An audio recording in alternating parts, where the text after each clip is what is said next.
All right, welcome to episode 3 of the podcast. Today we have Coach Julian Locasto, head strength coach and of nutrition at Challenger Strength down in New Jersey. I found him on Instagram. He has some great content for athletes and stuff like that, as well as new upcoming coaches. He has tips for that as well. But could you do me a favor and introduce yourself a little bit more to the audience and tell us what you do? Yeah, man. Thank you again for having me on. My name is Julian Locasto. Like I tell everybody, I'm no one special. In short, I'm the head of sports performance, head strength coach, and also head of nutrition for Challenger Strength here in Wayne, located in northern New Jersey. I like to tell people all the time, I'm just, simply here to help build the next generation of athletes, and that's kind of like short and sweet version of what I do. Awesome. Sounds great.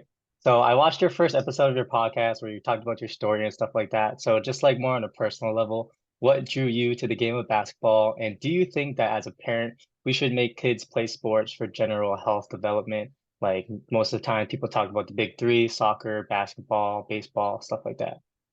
Yeah, man. I think, basketball's always been kind of like a part of who I am. I fell in love with the game when I was in fourth grade, primarily due to the part that, my middle school didn't really have any other organized sports at the time. And that was just kind of the only sport that they had. Basketball was the only thing they offered. I remember like going to my first practice and not being able to make a shot or even dribble the right way. All my fellow classmates knew how to play already, and I was just, starting out and had no idea what I was doing. That night, I kind of went on my TV, watched as much basketball as I could. First game I ever watched was Kobe demolishing the Knicks for 46 in the Garden back in like 2003. So that's like my biggest memory of basketball. Kobe was the first guy that I ever watched. And then the Knicks was obviously the local team at the time. So here in Jersey, New York area. So obviously drew to the Knicks and the Nets. So I kind of watched as much basketball as I possibly could. And then, just in regards to, your follow up about, parents and should kids play sports for general health and development, I believe that at a young age, we can and should be getting our youth involved in a ton of outdoor activities and sports. Their nervous system is like clay at a young age. So you can mold it however you want to. In saying that, it's probably best to get them into everything. I don't think it's just sports. That doesn't just include those big three that you mentioned. I'd go as far as to even promote gymnastics, martial arts, stuff like that. Um, as well as disciplines in like calisthenic benefits standpoint. And that's just kind of unmatched for young ladies. I'd even say getting them involved in dance goes the same. You build the foundation of dynamic motor control, kinesthetic awareness, and overall strength that a lot of sports early on don't give you. Baseball is huge for like hand-eye coordination, vestibular response. Soccer can be huge for upper lower half dissociation and like overall lower body coordination and footwork. And basketball is just a combination of a lot of physical traits. I think as parents, we should be exposing our youth to as much as we can.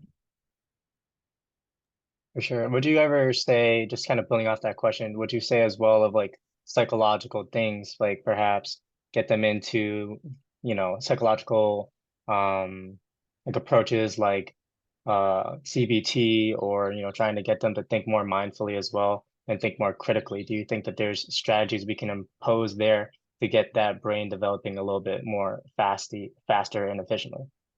Yeah, obviously, I think there's a massive, brain component to playing sports. Obviously, it's about problem solving. Sports are problem solving.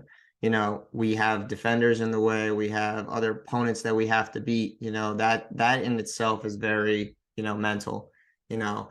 So we have to be constantly on our toes and problem solving and, doing whatever we can to get a certain outcome. So I definitely agree. I think from a young age we should be putting athletes or young people in general in situations where they have to problem solve. So I agree. I think like, just the, mindfulness aspect of things and just mindsets, those are absolutely 100% things that we should be thinking about as well. Awesome. Next question for you.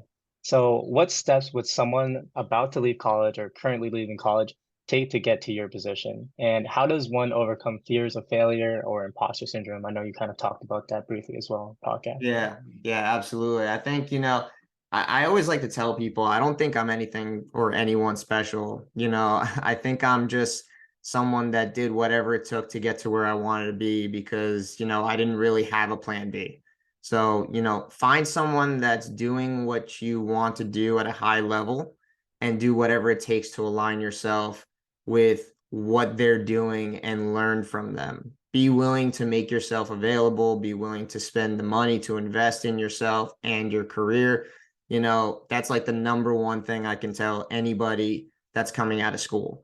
In terms of imposter syndrome, it's something that in my experience never truly goes away. Every time I've climbed the ladder and experienced a new level of success or notoriety in the field, and I'm not saying this in the sense that I've achieved anything outstanding, just more so in my experiences, I've always just had this innate belief that someone was pulling a joke on me or kind of that I didn't deserve to be here. I'm also a massive perfectionist and don't believe in putting things out into the world for people that I don't 1,000% put my all and effort into. And, the number one piece of advice that I ever got from anybody in terms of just things to help overcome my fears and anxieties of imposter syndrome was remember that your perceived worst is often someone else's best effort. And the minute you think of that in your head, it gets a lot easier to overcome any fears or anxieties that might be plaguing you in terms of like, well, oh, I wanted to start this, or oh, I had this project in mind, but I'm afraid to put it out there because I don't think people are going to like it or people are going to appreciate it. Like, don't think that way. Just remember that quote. And I feel like every time I have that in the back of my head where I'm just like, oh, I don't want to put this out just yet because I'm afraid that nobody's going to appreciate it or nobody's going to like, who am I to put this out? I just remember that quote. Remember that your perceived worst is often someone else's best effort. So that's like the biggest piece of advice I could give to people. Certainly. I think that is actually a really great mindset change, as I Hmm. feel like we often get mixed up and, frustrated because we feel like there's people above us who are more certified. Maybe we feel less certified to put out content, especially me sometimes, I feel like, oh, maybe I shouldn't post this or post that. And so I definitely took some value from that quote and I will apply that every single Absolutely, day. 100%, man. No, just because it's like it happens a lot. It's like, and I still get it to this day. I mean, like I keep telling people I'm like 5, almost 6 years into this now, and it's just like, every single day, like I'm just constantly battling that perfectionist mindset that I have in my head. And I'm just like, well, I don't want to put out this piece of content because I think I can make it a little better. Or like, who am I to keep putting out advice? Like I'm nobody. Like this stuff like that just constantly comes into the back of my head. And every time I think that, I just go back and I'm just like, I actually still have a screenshot from like a couple of years back when I first started my page and I only had like a couple hundred followers. And like that literally just keeps me going because I keep looking back and I'm just like, well, literally 2.5 years ago you were here. Now look at where you're at now. Like, and there's so many people that I've helped and so many young athletes that have gone on and done well in their sport. So it's like I just remember those moments and just think, hey, like, yeah, you're doing what you're supposed to do and you are where you're supposed to be. And I think, as well as having that love and that care and putting forth that effort kind of justifies that as well. Makes you feel a little Absolutely. bit better. Yep, couldn't Awesome, agree more. for sure. So you have created a pretty successful podcast in my eyes. You have a pretty cool intro and stuff like that. You're posting cool content, you're bringing people on. So do you have advice for creating a successful podcast? And how do you go about finding your voice as an influencer? I feel like for me, when I first started off, I don't know if you ever watched my first couple of videos, but man, I was like all over the place. I had no idea what I was doing. Now that I've started a little bit more, right? I kind of developed a little bit more of a voice, but more confidence to say what I want to say, stuff like that. So do you think that voice is something that constantly evolves, or is this something you find and then try to keep it stagnant? Yeah, I mean, the fact that you think my podcast is successful is big in itself. I really appreciate the sentiments, but I don't even think I'm anywhere close to being a success yet. I will say that there has been a ton of momentum and growth over the past couple of months. I'm very proud of it, but I'm definitely not satisfied about it. I know what it is that I'm capable of, and I want to continue to grow it into a bigger name and brand in the basketball sports performance space. My advice is, though, I'd say to find your desired niche and be extremely consistent. I think in the past, though, I thought consistency had to be, every single week in a row. That led me kind of down this path of burnout, and it kind of didn't yield much in terms of success. For many people that are listening to this right now, I actually had another podcast several years back that I started during just before COVID. So like during that time, there was a lot of like uncertainty in the field, uncertainty in the world. There was a lot of things going on. Things were shut down. So I think a lot of people turned to podcasting. But I myself wanted to start a podcast even before that. But just kind of, again, going back to, the whole imposter syndrome, I was only like 2 years into what I'm doing now. So at the time, there was a lot of that imposter syndrome clouding my head every day. It's like, who am I to be putting out information? You're only 2 years in, you don't know as much as you should. Like, who are you to be giving advice to people? And, I thought that I had to literally be on this schedule where I was like constantly creating content every single week on the show, because a lot of people in the field that are doing these kind of podcasts and shows are constantly putting out stuff every single week all year long. So I thought I had to kind of be on that same level of consistency. And that led me down the path of just being so burnt out and so tired and just constantly like thinking to myself in my head, like, oh my God, like, what am I going to do the next week? Like, how am I going to go about this? Um, and this time around, I created this new show, and I've kind of created a content schedule that I truly love and feel I can adhere to. So I think that's number one, the biggest piece of advice that I would give people is, if you're going to create a show, create a content schedule or create something that you truly love and feel that you adhere to, because that's going to help you go a long way in being able to be extremely consistent. Second, I'd say that you should really love it. If you don't actually love this, you're just going to stop. They say most podcasts fail and don't actually make it past the seventh episode. So in my eyes, looking back at when I started the show, I'm into my third season on the show, and I feel like it's actually something that keeps me going. It's like, you've made it past episode 7 of season 1, so chances are you're on a good track, because most shows fail after their 7th episode. So I'd say if you truly love this, you can make it work. And then in terms of finding your voice, I don't think I've found it just yet. I know that's a really boring answer, but in reality, I feel as though it's kind of evolved over the years. And for that matter, I find that, it'll continue to do so as I evolve as a coach in the field. So I find that it happens to all coaches in this field. In the beginning, you kind of get into it, you idolize certain figures in the industry, and then you slowly get more experience, and that kind of allows you to develop your own framework of thinking and your own coaching voice. And that's kind of how it is for podcasting.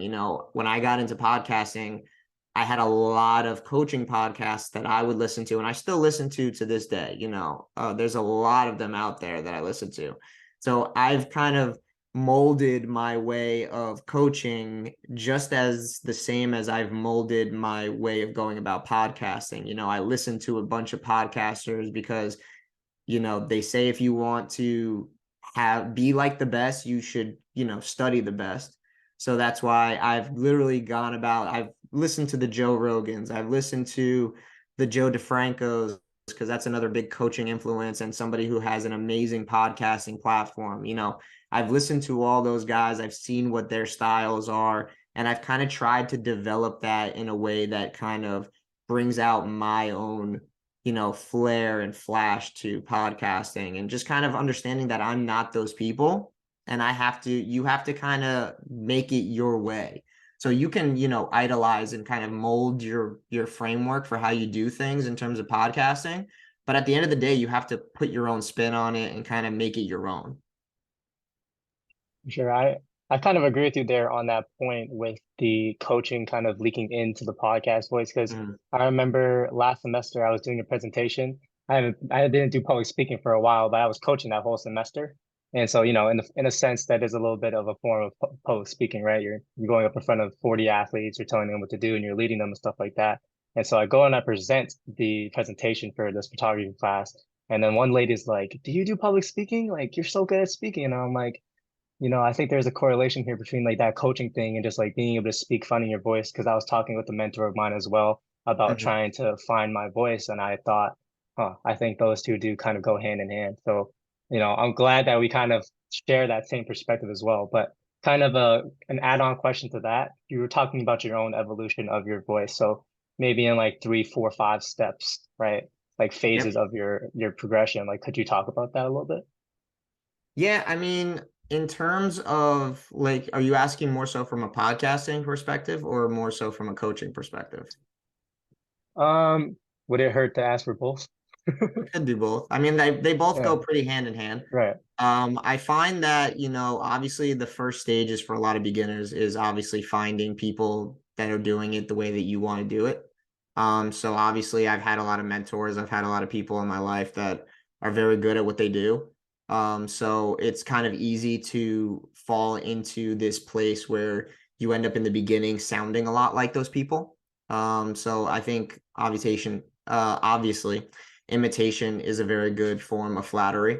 So I find that in the beginning, you often end up sounding a lot like the people that you idolize in the field. So that's kind of like, I feel like that's stage one, is where you're in this form of, idolization where you kind of mimic a lot of what other people that you constantly see or are around. You are in that phase where you sound a lot like them, your mannerisms are like them, you try to, act and perform like them. So I feel like that's a good stage where a lot of people start at. And then from there, I feel like experience, so obviously repetition is a big thing that comes next. Because obviously as the years have gone along, not just in coaching, but in podcasting, just from repetition and doing it, you eventually start to develop your own, framework and your own, style per se. So let's say Joe DeFranco, right? Joe DeFranco in New Jersey is big time and inspiration for a lot of coaches in my area. He's kind of the biggest name that has come out of New Jersey. So a lot of people that I know and a lot of coaches that are, in our facility, we all idolize ourselves based on what Joe does. Joe is a very big rah rah. If anybody has ever seen videos of him, he's like got this big giant warehouse facility. Started in a very like closet sized facility in New Jersey, and he was just the guy that was training a bunch of football players, very rah rah, very hype tape like moments.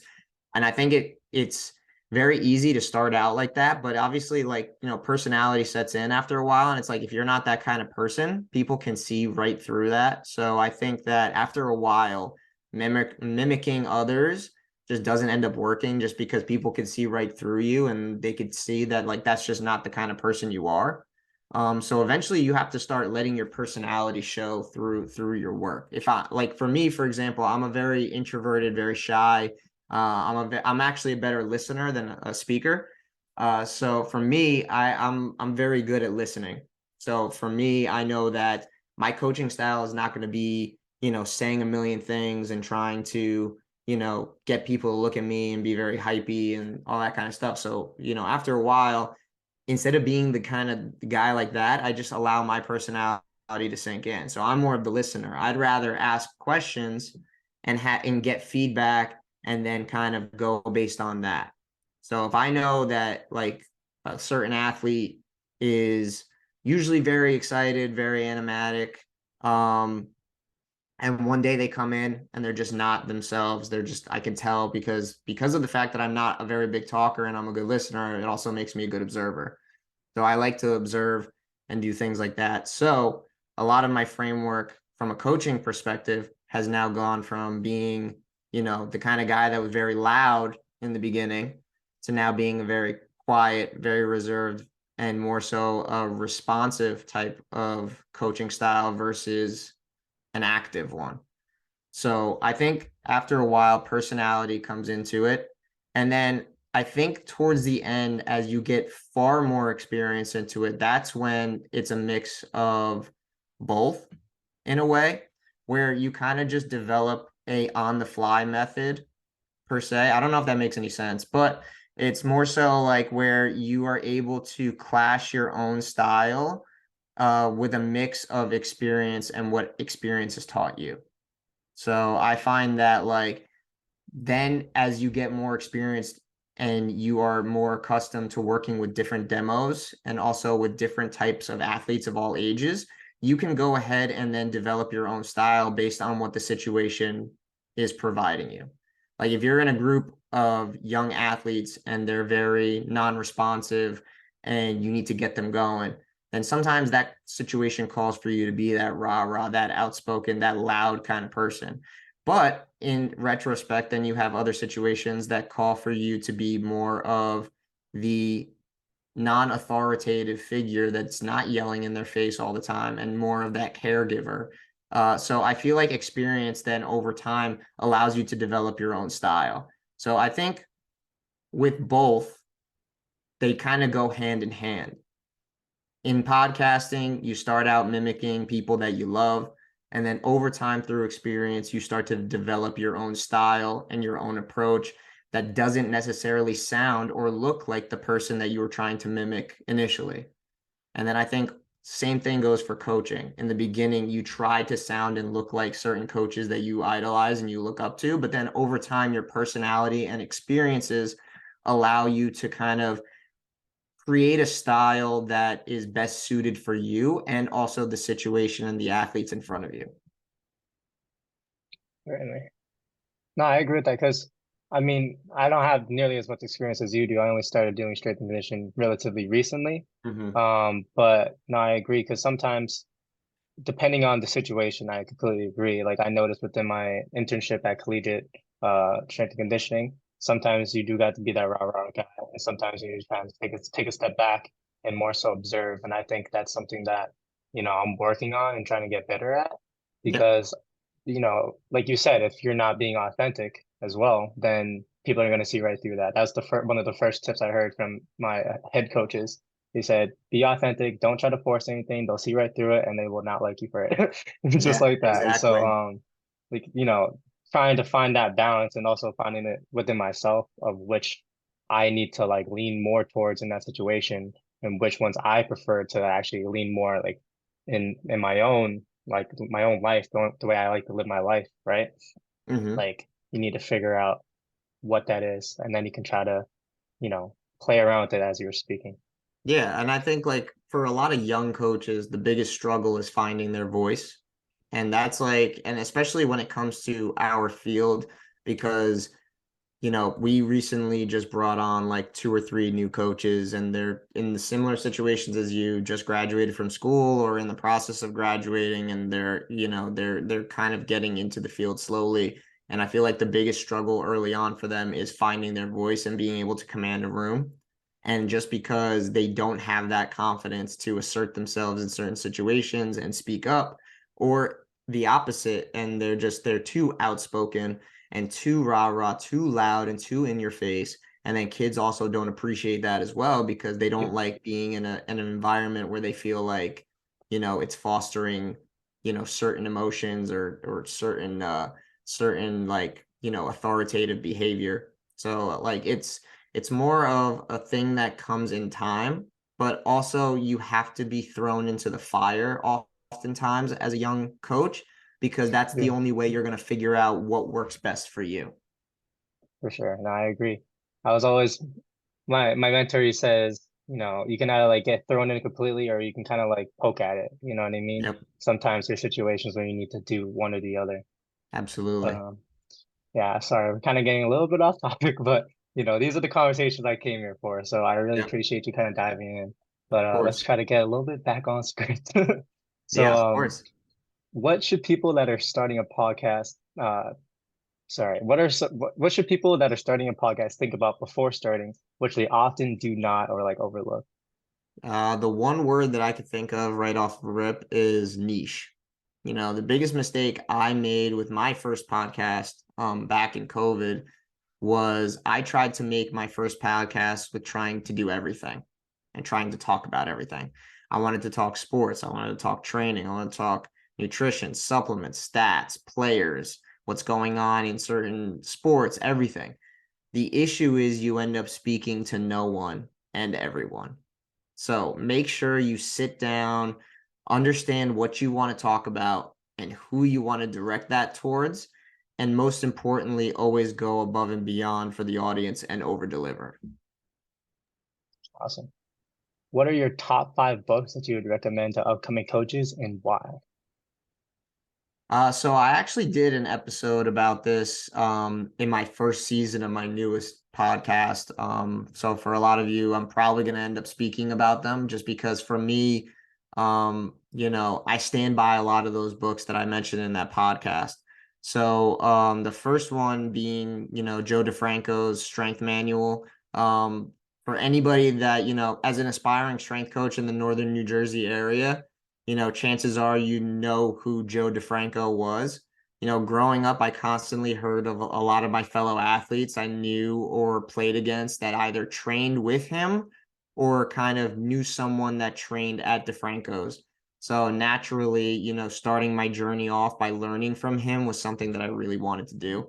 And I think that this book itself is great in the sense for a lot of coaches because it focuses a lot on the good essential things. So it talks a lot about breathing properly for every movement, performance and recovery, rapid mastery of, fundamental movement patterns. It talks a lot about, essential warm-ups and pre-movement preparation, proper strength training strategies for sports, size and strength, power development, speed fundamentals and teaching mechanics for acceleration, max velocity, and like the 7 critical components of effective program design, and tons and tons more. So that was one thing that I gravitated towards.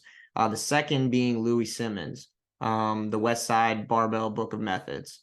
Joe DeFranco, the great thing that Joe made with designing his not just his books but his entire training structure and philosophies and the essence of how he trains athletes, they all came from the best minds in various different fields.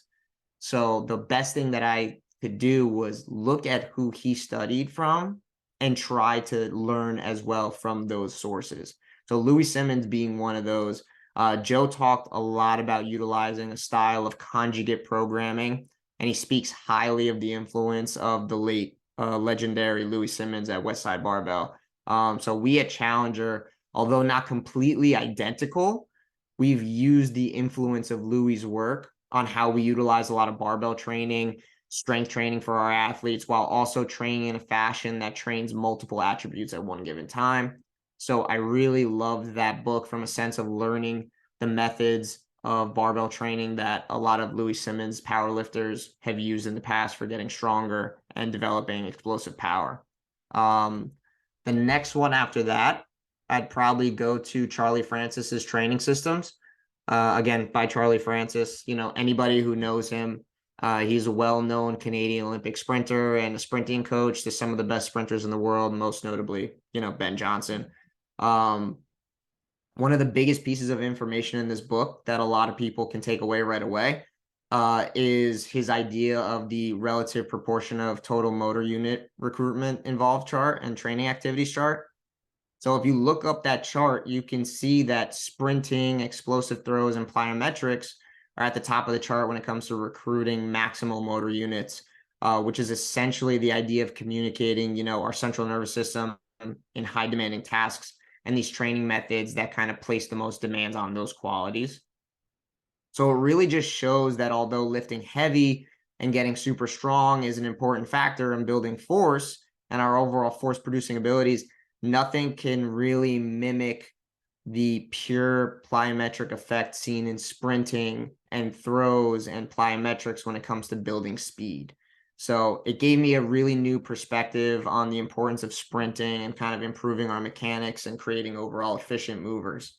And then kind of like the holy grail of strength and conditioning comes next, and that's super training by Yuri Verkhoshansky. You know, anybody who gets into this field has heard of Yuri Verkhoshansky because of his, you know, he's pretty much a god in the field. So I don't think nothing more need be said. But the two major ideas that Yuri impacted my training thought process and programming are his principles of dynamic correspondence. So basically the idea of transferability and his explanation of counter movement jumps in jumps and sprints. So those are two of the main things that I took away from that. Obviously, for those of you listening, definitely go read it. It's definitely an extensive read. To this day, I still go back and I try to reread a lot of the stuff because it is a very tough read. So you will have to read through it a couple times, but the principles are sound and very much there. And then the last one being the Poliquin principles by the late Charles Poliquin. Really the biggest thing I took away from that is just kind of the yin and yang principle, you know, pairing exercises together in supersets for antagonistic and agonist muscle groups.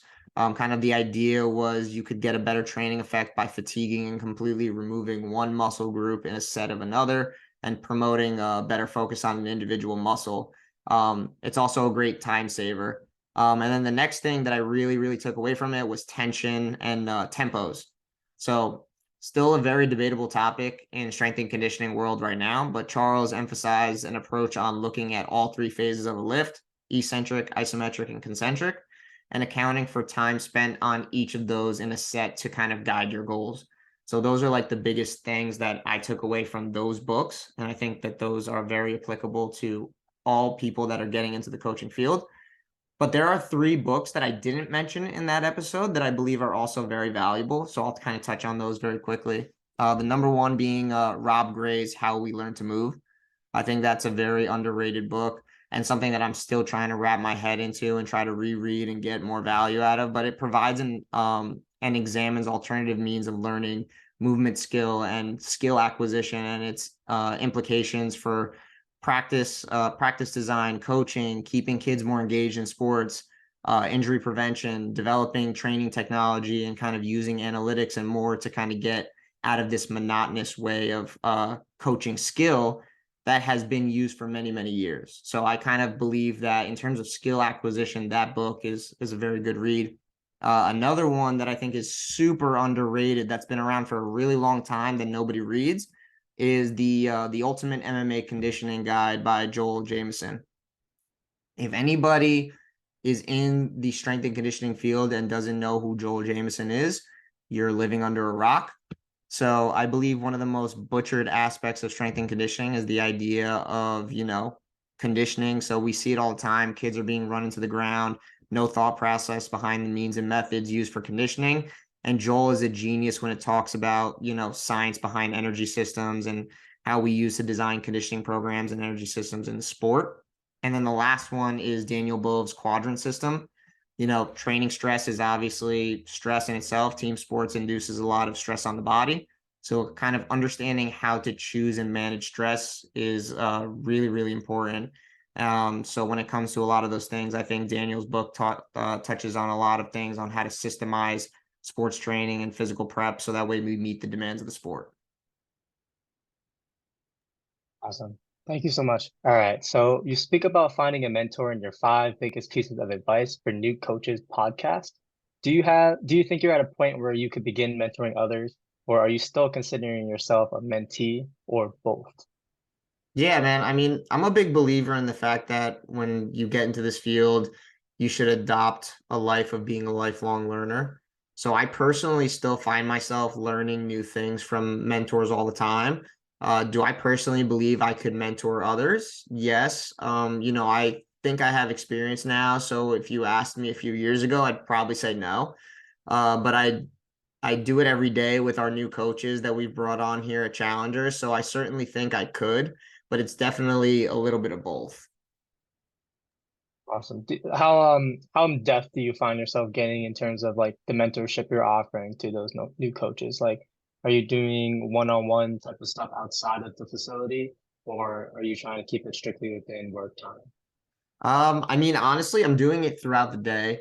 So like throughout the workday, I'm literally just like me and Jerry DiFilippo, the owner of Challenger Strength, we're constantly creating. We've actually created this massive document, through our mentorship stuff that we do. We have like a online membership site called Only Strength. Obviously I'm repping the shirt right now. And we have a reoccurring email service for people that are on that and coaches that are on there called the coaching files.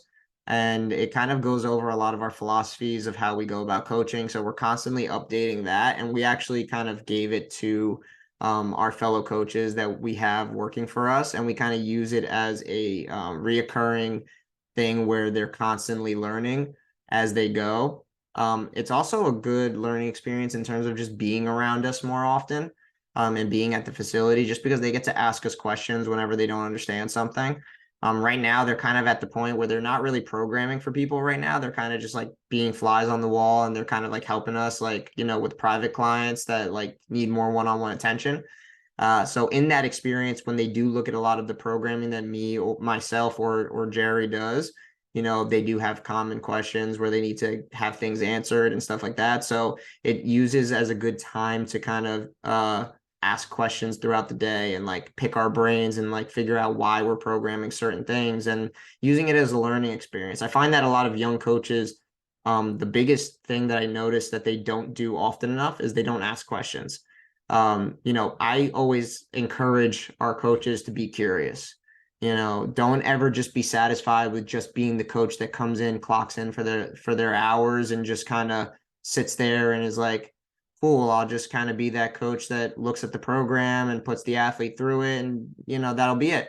I find that, if you're in a space where you're starting out and you're in a position where you can pick the brain of the person that you're working for, do it, because I think that's oftentimes the best experience that you can get in terms of learning. So I'm no throughout the day, I'm literally going through that where I constantly have my coaches that work for us asking me questions. I'm like, if you see something that I program for an athlete, ask why I'm doing it.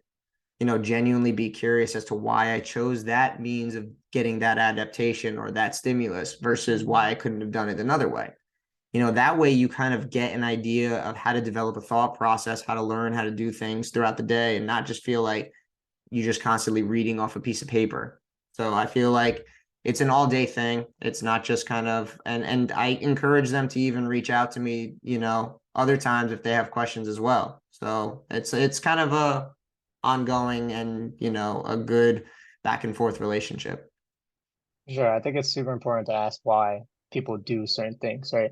Because if you Mhm. don't, then you don't really understand that thought process, and you just plug and play. But sometimes you got to do a little bit more than that in terms of I'm doing this for this reason, and I have these other options, but I think this one is the best fit for right now. I think that's a good point that you bring up. Yeah, I mean, I also think it's on you as a young coach to kind of take advantage of your learning experience. I tell people all the time, like, I'm not here to be your mentor, but at the same time, I'm also a resource that's at your disposal. So it's like if you are in an environment where you have the opportunity to take advantage of something like that, as a young coach, you need to be the one that reaches out and is the one asking questions.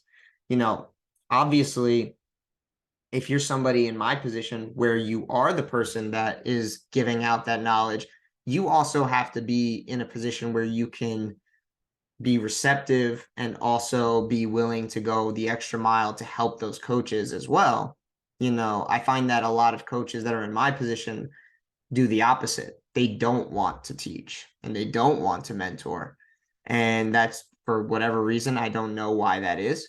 But there are coaches like that out there that kind of just don't want to kind of give away the secret sauce or, per se.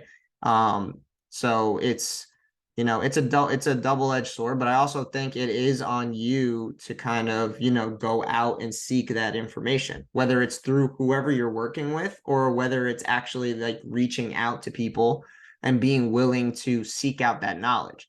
Like I always tell our young coaches all the time, how hungry are you to get better at this? Like if this is what you want to do for the rest of your life, it's on you to kind of make yourself better at it.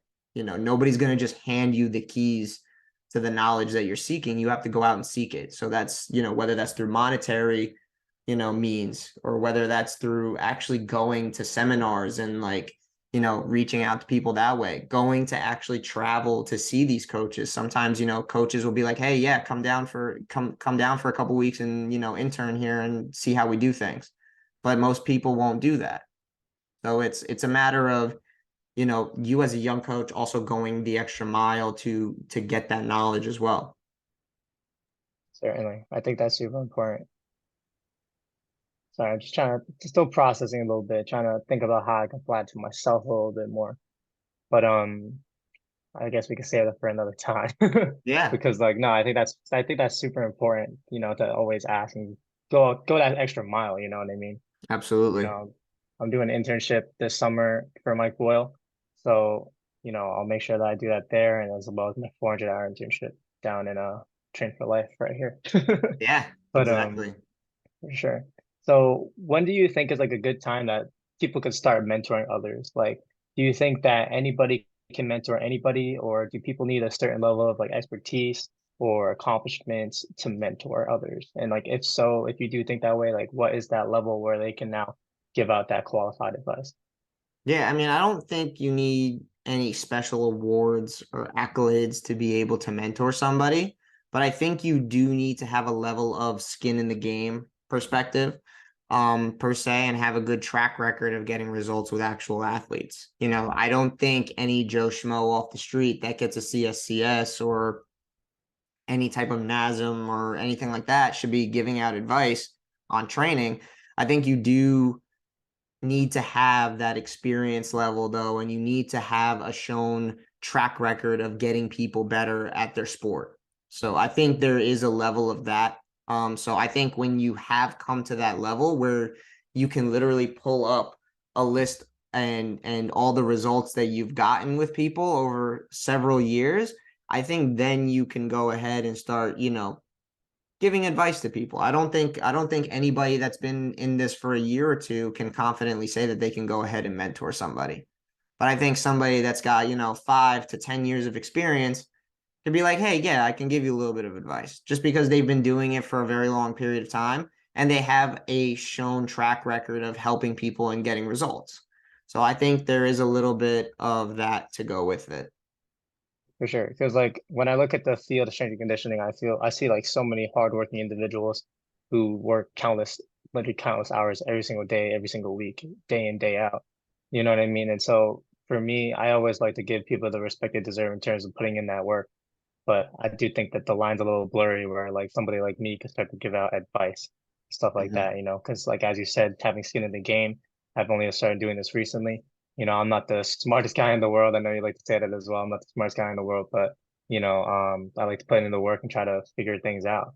So it's Yeah, about, respecting the people above you and you know, trying to build up that legacy yourself so you can leave one behind.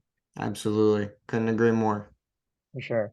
Kind of like going into the next question, we're gonna kind of gonna jump around a little bit because we were talking about getting results and like having proven results for people. So I know you talked about KPIs, key performance indicators. Yep. So at Springfield College, we have athletes write down their own numbers on like a board, for example, just with like a Hmm. marker. And then we'll usually put that into like an Excel sheet. So what do you do to like track your own KPIs? And do you change your method depending on the session, like the type of session, one-on-one versus like a group lift of like 40 athletes? And is there a time where you may not record data? For example, like if you only have one coach available and you have like 50 athletes or something like that, and it's just a lot. Yeah. So here at Challenger, we have a unique system that I feel really separates us from the competition. We document everything. And when I say everything, I mean everything. We use Google Sheets and we create an entire document dedicated to the athlete. We have a page tracking KPIs, all weights used for primary, supplementary lift, and the program itself. So um, go to any big box gym and you'll see the athletes asking coaches what they should be doing or lifting that day. Most of those coaches aren't tracking any loads used. They shout out random numbers. Here we have a system that allows us to track everything the athlete does and effectively progress and regress based on what the athlete has done the week in training or the week prior. And it also provides us the flexibility to make changes based on how they feel. No, I don't, I don't really change it. It makes it more difficult for sure, but in large team settings, especially with we work with a lot of junior level hockey guys over here. So we're able to use returners as basically assistant coaches. And that's like a good reason for why, our system is the way it is. That stems from having a set system and just culture in place. But with our younger teams, we generalize a lot of our training approach and progress based on what was done the week before. So most of them just kind of need a foundation of strength and just getting good at the basics and to build good habits. So I'd say that's probably the only situation where we probably don't track as much. In the sense of like with our younger groups, for a lot of them, yes, we do a lot of KPIs. We still do our testing. But we're not as stringent in terms of like tracking loads and stuff, just because everything is a little bit more generalized. For our older guys, yes, we are tracking loads because they are doing way more complex lifting. They are bench pressing, they are, doing trap bar deadlifts, but with our younger athletes, we're not necessarily focusing on doing more complex lifts just because of the fact that we do not have a lot of time with them. Generally, we have about 30 to 45 minutes to get them through a training session. So with that being said, it doesn't make any sense to go ahead. We've tried it in the past where we've had younger athletes do front squats. We have had them do bench press. We have had them tried to do trap bar deadlifts. The problem that we encounter when you have a room full of 30 to 40 athletes, typically a lot harder to get that done when there's only 4 trap bars available and there's 3 benches available. Because back in, a couple of years back, we've only had 3 benches. And for 30, 40 athletes, it's kind of tough to get through a set of bench press with multiple back off sets and all that kind of stuff with 30, 40 people.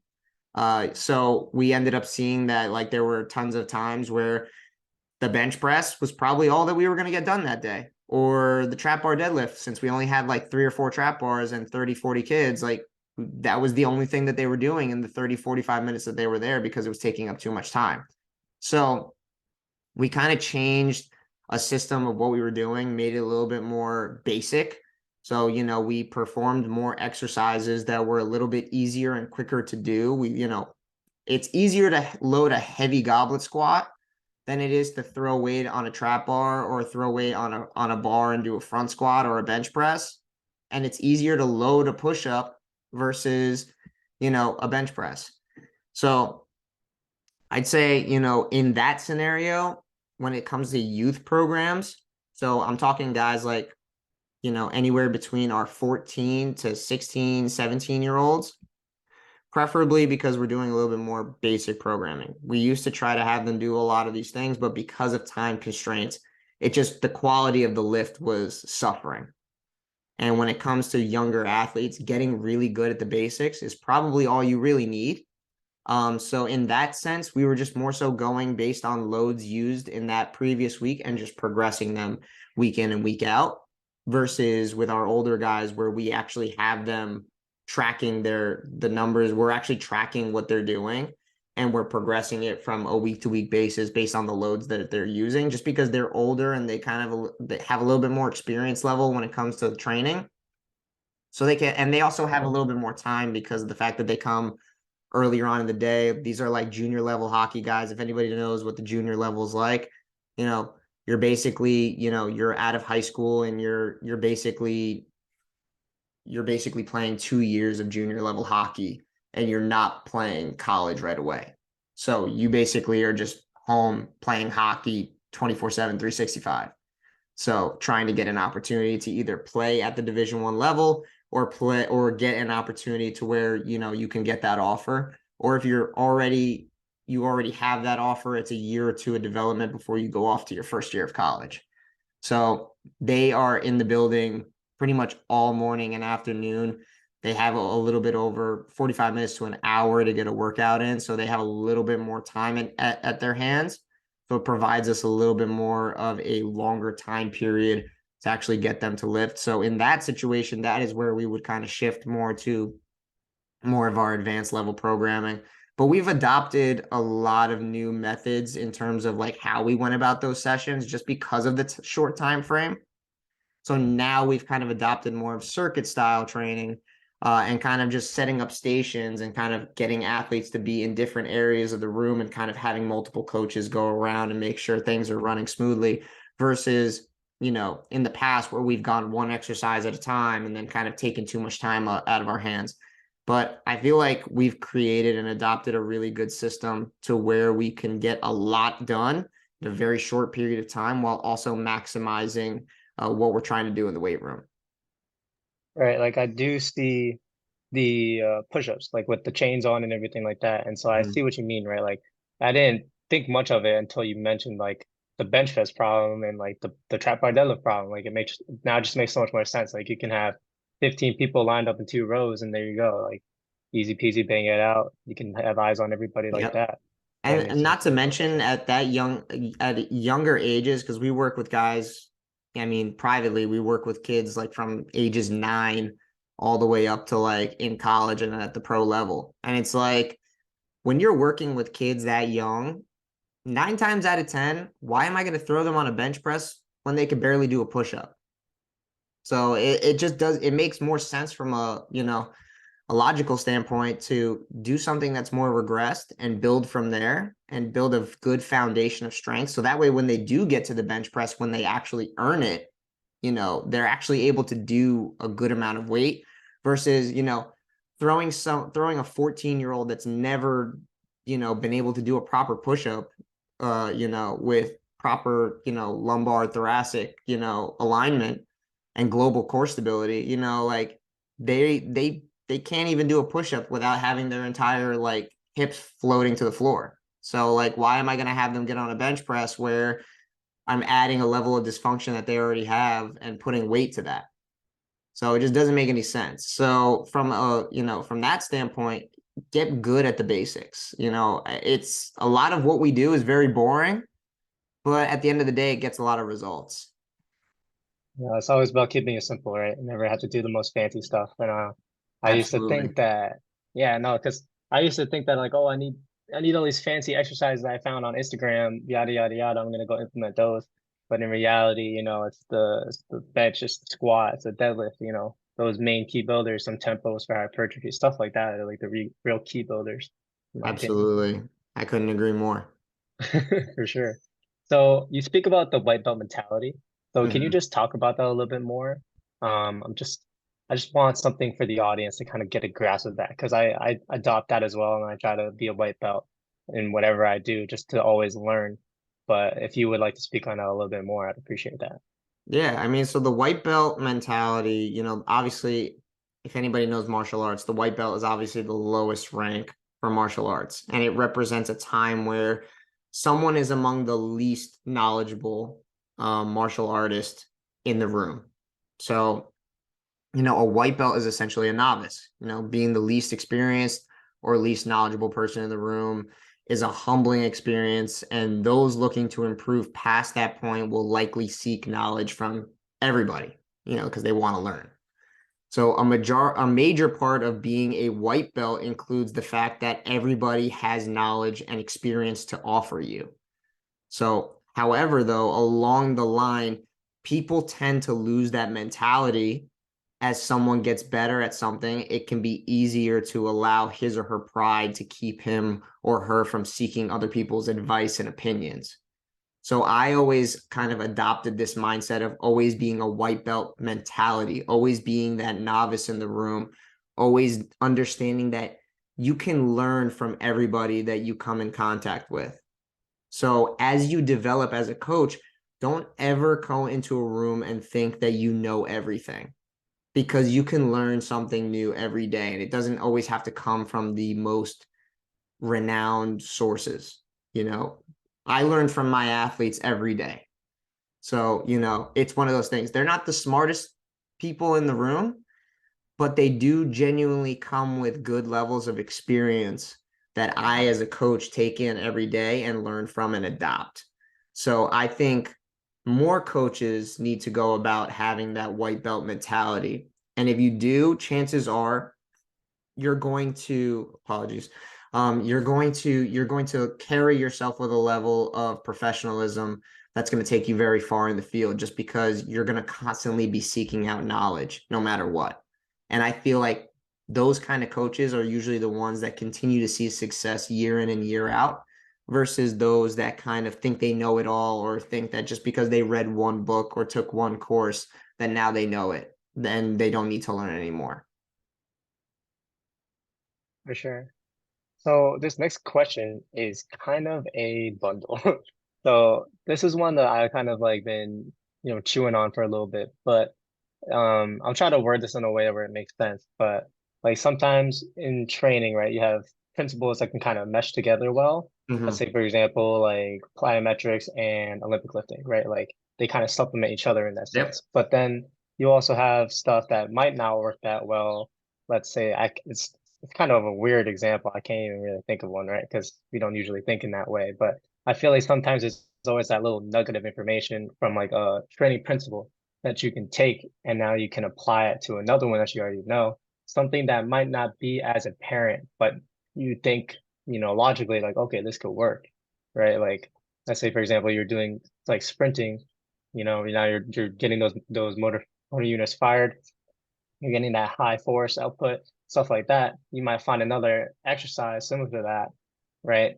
And then you might think, oh, maybe these two can go together. Kind of like contrast training, I guess, right? Like you wouldn't necessarily think that it would work in that way, but it kind of does, right? That little potentiation.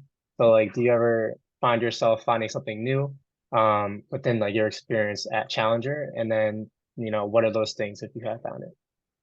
Yeah, and I think this goes really well with the fact that, like, how we go about our programming here at Challenger. Obviously I mentioned it before, we utilize more of a conjugate method of training. So we're big disciples of, obviously, Joe DeFranco, and he talks a lot about utilizing a style of conjugate programming that was used by Louis Simmons at West Side Barbell. So we at Challenger, although not identical, like, we're pretty influenced by them. The idea of conjugate training in itself, in essence, is the idea of combining different training methods. So think of combo of strength, power, speed, hypertrophy in, the same capacity or with one another to produce an effective result. So I think, in essence, in what we do, I believe that there is great benefit to be had in certain physical or trainable attributes, kind of feeding off of one another when all actively, when they're all actively worked in some combination in a training program. So, to a certain degree, a certain mix of speed, strength, plyometrics, hypertrophy in a program can help deliver a desired goal.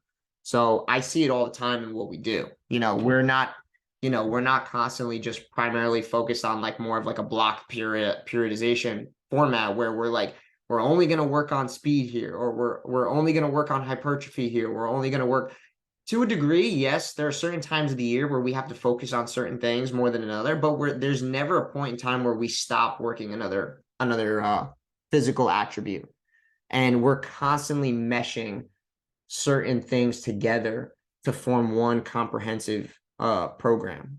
Because in my eyes, I feel like a lot of those block periodization, ideas are starting to become more obsolete when it comes to training, just because you notice it. Because if you read anything, like, in terms of, like, I think Vladimir Isrin and his chart, when he talks about training certain attributes, and, like, the extent of which we carry certain qualities for a certain period of time. Like, you'll know that if you stop training a certain attribute, you're actually going to lose that attribute. I think the only attribute that you can train where you actually retain it for the longest period of time is strength work. Yeah, I think you can go like 30 days. It says you go 30 days without training strength and you'll maintain strength. But when it comes to speed or plyometric use or anything of that nature, that goes away in like 7 days. So if I don't sprint every week, I'm going to lose my speed. I'm going to lose my power if I don't train those attributes. So why would I go and not include those for a certain period of time just because a block periodization scheme tells me so? So I think that's where what we do is very unique because we blend a lot of those different things together and make one comprehensive program. And it's more so because it's guided by principles. And we use different disciplines and different principles and we add them together and mesh them well to create one comprehensive unit. For sure. I feel like that kind of goes hand in hand with like the art of programming, right? Mm-hmm. Like, I've written not that many programs in my life. I wouldn't say like a considerable amount, but I've written a few and, I try to put a lot of thought into them and stuff like that and try to follow that conjugate style of programming. Yep. Just because like, just like you, I feel like it's about filling buckets and, if we take water out of one bucket to basically put into another one in terms of, we're going to neglect that for a while and we're going to basically let that leak out and we're going to take that leaking water, put it somewhere else. And kind of in a way, I feel like that's a little obsolete. So, could you talk a little bit more about how you develop that style of programming so that it becomes cohesive, it makes sense, it's coherent, stuff like that? Yeah, and I think that goes back to all those books that I spoke about previously. I think the biggest thing in terms of how I adopted that style is because of the fact that I was heavily influenced by guys like Joe DeFranco and Louis Simmons. Those guys, I mentioned this before, they are the ones that kind of created this system and this kind of like this pathway for me to kind of look and find out where they sought their knowledge from. So like Joe talks about it a lot, like, the conjugate system was where he found a lot of what he did. And he got that from Louis. Louis, in turn, learned a lot of these things because he sought out different disciplines and certain people that were going out of the norm and doing things. Like Louis adopted a lot of his powerlifting principles from guys like Yuri Verkhoshansky and other Russian scientists. So like there are people out there that are doing things a lot better than what you're doing. So I find that the only way that I can be a better practitioner and clinician in terms of helping athletes get better is I would be doing them a disservice if all I did was focus on strength training. And I think people get it confused because they hear strength training and they're like, okay, that's only weight training. But in terms of being a strength coach, you have to understand that you are not just a strength coach, you are a sports performance coach. And that involves several different disciplines. That involves, speed work. And who are you going to learn from in terms of your speed work? You're going to seek out people that actually help people get faster. And those are sprint coaches, guys like Charlie Francis, guys, there are so many guys out there right now that are, that are working at, they're some of the best sprint coaches in the world. They help people get faster every day. Strength coaches need to be seeking those guys out. In terms of plyometric training, who in the world is doing doing plyometric training the best?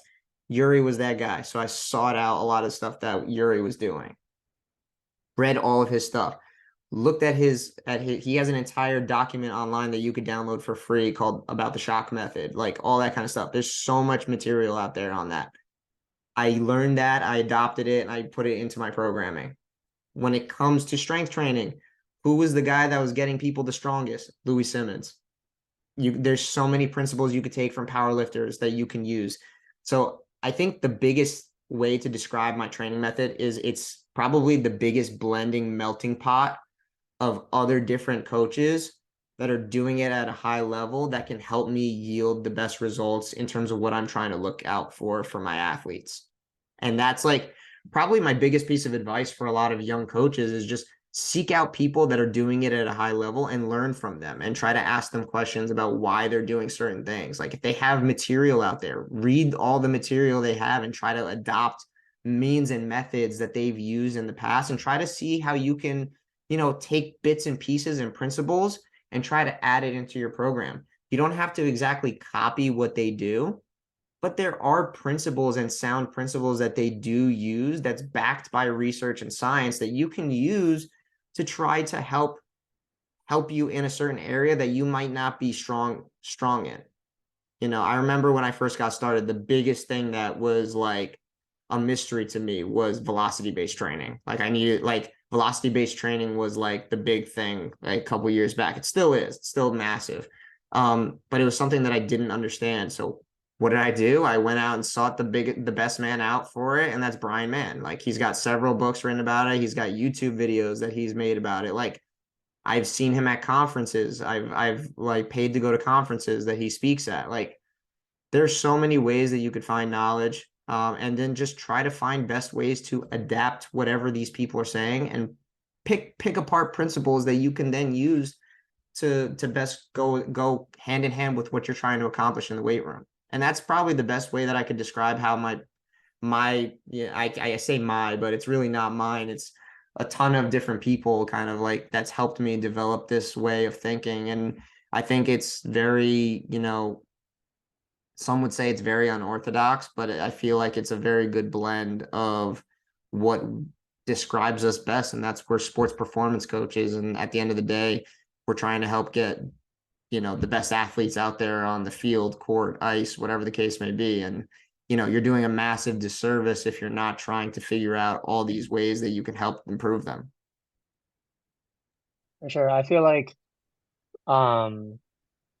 I feel like there's also an aspect of where you have to try yourself. Would you agree with that? Oh, 100%. I'm usually the biggest guinea pig.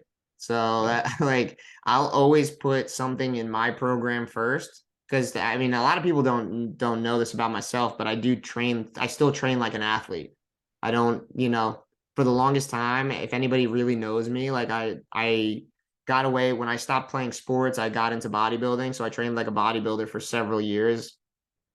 And then when I got into this field, I actually changed my way of training and I wanted to get more athletic again because after years of training just like a bodybuilder, I was getting more and more muscular, but I was getting very much less and less athletic. So when I first got into this field, I literally would just program for myself.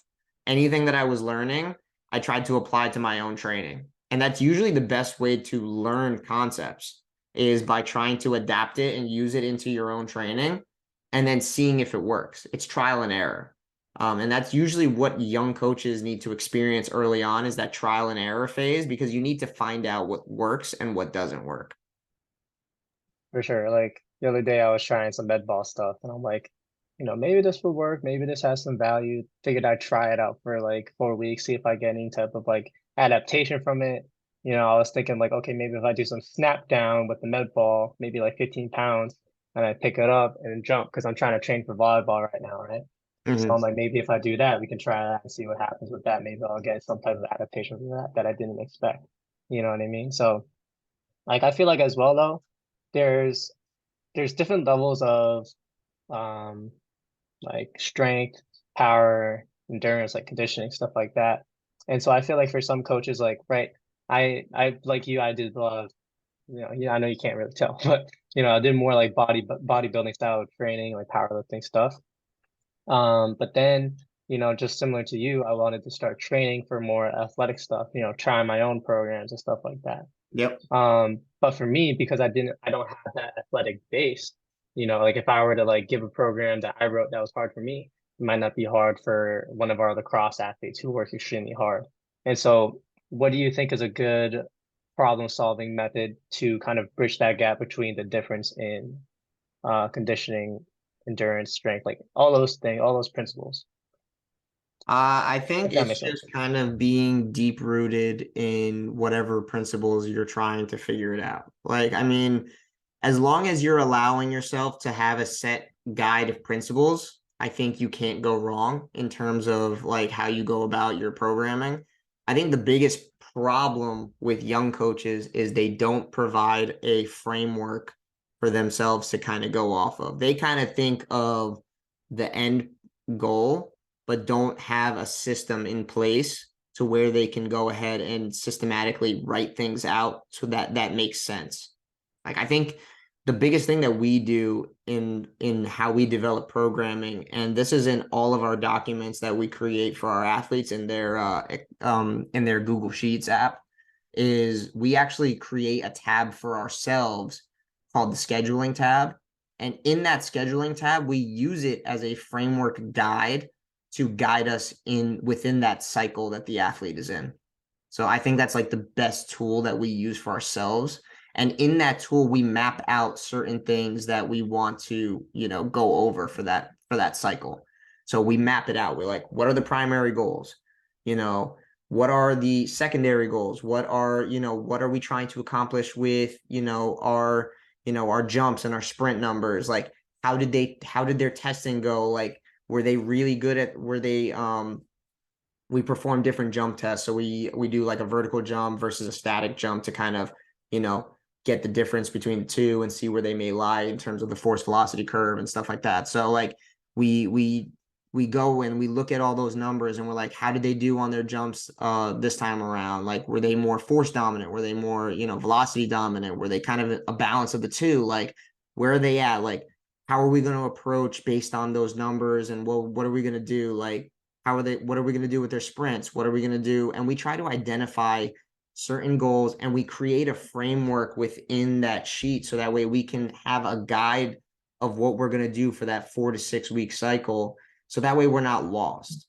And I feel like that's the biggest thing that you could do as a young coach is provide a framework and a guide for yourself. So that way you don't deviate from the plan.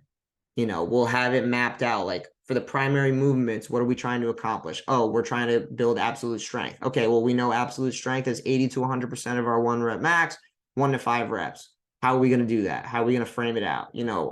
Are we going to use the same format for our supplementary movements? Or, is it our off season? Are we trying to build some more muscle? Like, should we maybe supplement with a little bit more hypertrophy work while trying to build the strength? Like, what are we going to do for our sprints? Do they really suck at high end speeds? Like, should we do a little bit more top end work? Or do they have a really hard time producing force from a static position and getting out of their start? Should we do a little bit more heavier resistance sleds? Should we do lighter resistance? Like, are they new? Should we just focus on, low volume, basic acceleration starts and getting better at their mechanics? Like, we provide this framework for ourselves. So that way we create a guide. So that way we're not constantly being in this rabbit hole of, okay, like, what are we going to do this week? And I think that's the problem with young coaches is they just think of the end goal and they don't provide any type of guideline or framework for themselves to kind of be able to develop their own thoughts and actually stick to a plan. I think that's the number one, that's the big problem with it all. And like, that's the number one thing is if you have a plan, stick to it, see if it works. Because you can't just be like halfway through the plan and be like, oh, God, I want to do this instead. Like, just map it out, see what you want to do, write it all down, have your thoughts out there, and then create a plan and stick to it for 4 to 6 weeks. If it works, you'll retest in 4 to 6 weeks and see if they made any improvements. That's probably the biggest thing that I've noticed there. For sure. So it seems like it's also about like filling those buckets, right? So, but kind of like a quick question. Let's say you have a new client that comes in Mhm. and you have never seen them run, you never seen them lift or something like that. What type of program are you giving them to like, are you coming in, you're like, okay, we're gonna do this assessment right here, and Yeah, you're trying to get that information first. absolutely. Yeah, the number one thing is always assess. If you're not assessing, you're guessing. And that's the number one quote I can give all young coaches out there. If you're not assessing, you're guessing. So the number one thing we do with every athlete that walks in our doors is we're putting them through a full assessment and evaluation. Now, a lot of people hear that word and they probably think we're doing a bunch of these table tests and all that kind of stuff. No, a lot of times table tests and all that kind of stuff, they're a big waste of time. They don't give you much information. I'd rather most of the time, if you're a good coach, you could see them walk an athlete walking towards you, and you can tell you can do a full FMS just by watching them walk towards you. Go look at their shoulders, go look at their hips, go look at their gait pattern and how they walk. You could tell that they have, issues wrong with them. Most kids will kind of walk towards you and their shoulders won't be back with good posture. They're going to be super rounded and rotated like this. They're going to be slouched. They're going to not be walking up tall. They're not going to have good posture. So from that standpoint, we all know that we don't need to perform an FMS screen. Kids are going to be dysfunctional just walking towards you. You can notice that just if you have a good coach's eye. Um, and 9 times out of 10, our warm up in itself, our full dynamic warm up, is designed to allow us to see a lot of those dysfunction. You know, if you're doing any type of comprehensive warm up, you're going to be able to see a lot of those things like core stability, dynamic motor control. Can they do a full 5 rep push up with a 3 second count down to the floor without allowing themselves to fully collapse through the rep? Or do they even have the requisite strength to be able to go down and control their body for 3 seconds and then push themselves back up? 9 times out of 10, they won't be able to. Or they'll go into a squat and immediately just kind of drop and go into a butt wink because they can't control. They have no global core stability. Those are things that you can see with a coach's eye. I don't need to go through. I don't need to go through a full screen to see that. But then that's where we see a lot of our assessments go for more of these power-based testing. So we're going to go see, you know, how well do you accelerate? You know, acceleration is very dominant in team sports. You know, being able to utilize time gate systems. We're very fortunate. We have a Brower time system. If anybody knows what that is, that's that's the timing system that they use in the NFL Combine. So it's pretty accurate. We're very fortunate to have those.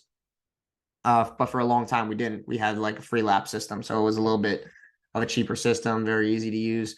But having those systems to be able to check for these things, like, so we're testing, 10-yard sprintability. We're testing lower half power with a vertical jump. We're contrasting that with a static jump test that's showing us how well they produce force from a static position, and be able to produce lower half power. Those are going to be able to show us a lot of different things. We're testing RSIs with a 4-jump test. We're testing relative upper body strength with like a chin up hold or isometric hold above a chin up bar, or if they have the ability to do reps, we have them do full dead hang reps for as many as they can. But that's more for advanced level athletes. So majority of them are doing just the isometrics. And then lastly, we're doing grip strength because obviously there's a lot of ROI in terms of general health and also GPP when it comes to building grip strength and just being able to, get strong there and help you, be able to lift more weight. Chances are if I can hold a heavier weight, I can lift it for a longer period of time. So, a lot of these things are going to tell us where the athlete is, and then we can design a program to meet the athlete where they are. So I think if you're going into any type of place and they're not doing a comprehensive evaluation like that, then chances are you're going to just be guessing at what to do. So, we're never going to be going into a process where we just start programming for an athlete. We're always going to assess, just because, and I keep saying it over and over again, but if you're not assessing, you're guessing. For sure. Like, because I wasn't as fortunate to help out with a lot of the testing and stuff like that. They do that way before usually they even get on campus, to my knowledge. So, Yep. by that time I wasn't there. So Yep. like, I never saw any of that go down, but I know that's something that we do here at Strength College. But you're kind of mentioning some posture, and I'm gonna go off script here, but I'm just interested. Have you ever heard of Naudi Aguilar, functional patterns? The name sounds familiar. I don't think I know too much about it, but the name sounds familiar. Yeah, so I kind of grew up on that. And so basically they look at like posture, walking, gait, stuff like that. And then they try to train around the fundamental movements of the body that, way, way back we used to do run, throw, jump, etc. And so, that's how I kind of developed my own coaching eye. And so when you mentioned that, I was like, sounds like this guy might have, been in tune with that a little bit. But I was just a little curious because I have plans on fusing that into my own programming for strength and conditioning, because I still think that deep down, although it's not really accepted in this industry right now, I think it's something that athletes definitely could use and benefit from. So Yeah, for sure. yeah, I was just a little curious. Yeah, no, I mean, I think that, obviously, I think that the people that are overemphasizing that stuff are the ones that kind of get away from the actual root of what they're trying to do with strength and conditioning. So obviously I'm not saying it's bad. I mean, obviously we adopt it. So but I'm also a big believer. Like I mean, I hate to bring the guy's name up a million times, but it's like it's very true in terms of what he does, Joe DeFranco. And if just reading the book, the strength manual that I gave before, he does highlight a lot of breath work, and he highlights a lot of like postural restoration exercises and stuff like that. But I mean, the biggest thing that I notice in the field when it comes to people that try to overemphasize those things are they kind of take away from the main thing too much.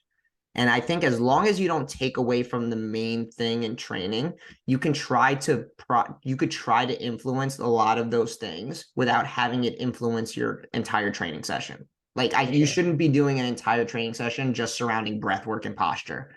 But there are ways you can adopt those things into your training that doesn't take up 30, 40 minutes. Right. You can probably do a lot of breath work post workout. Your nervous system is going at 1,000 miles per hour. There's a lot of great benefits to learning breath work as a way to down regulate your nervous system. It's a great way to start to put that into place. If you really want to work on breath work in terms of how to brace properly, again, those are things that you can add into a warm up. You don't Right. have to do those things in the session.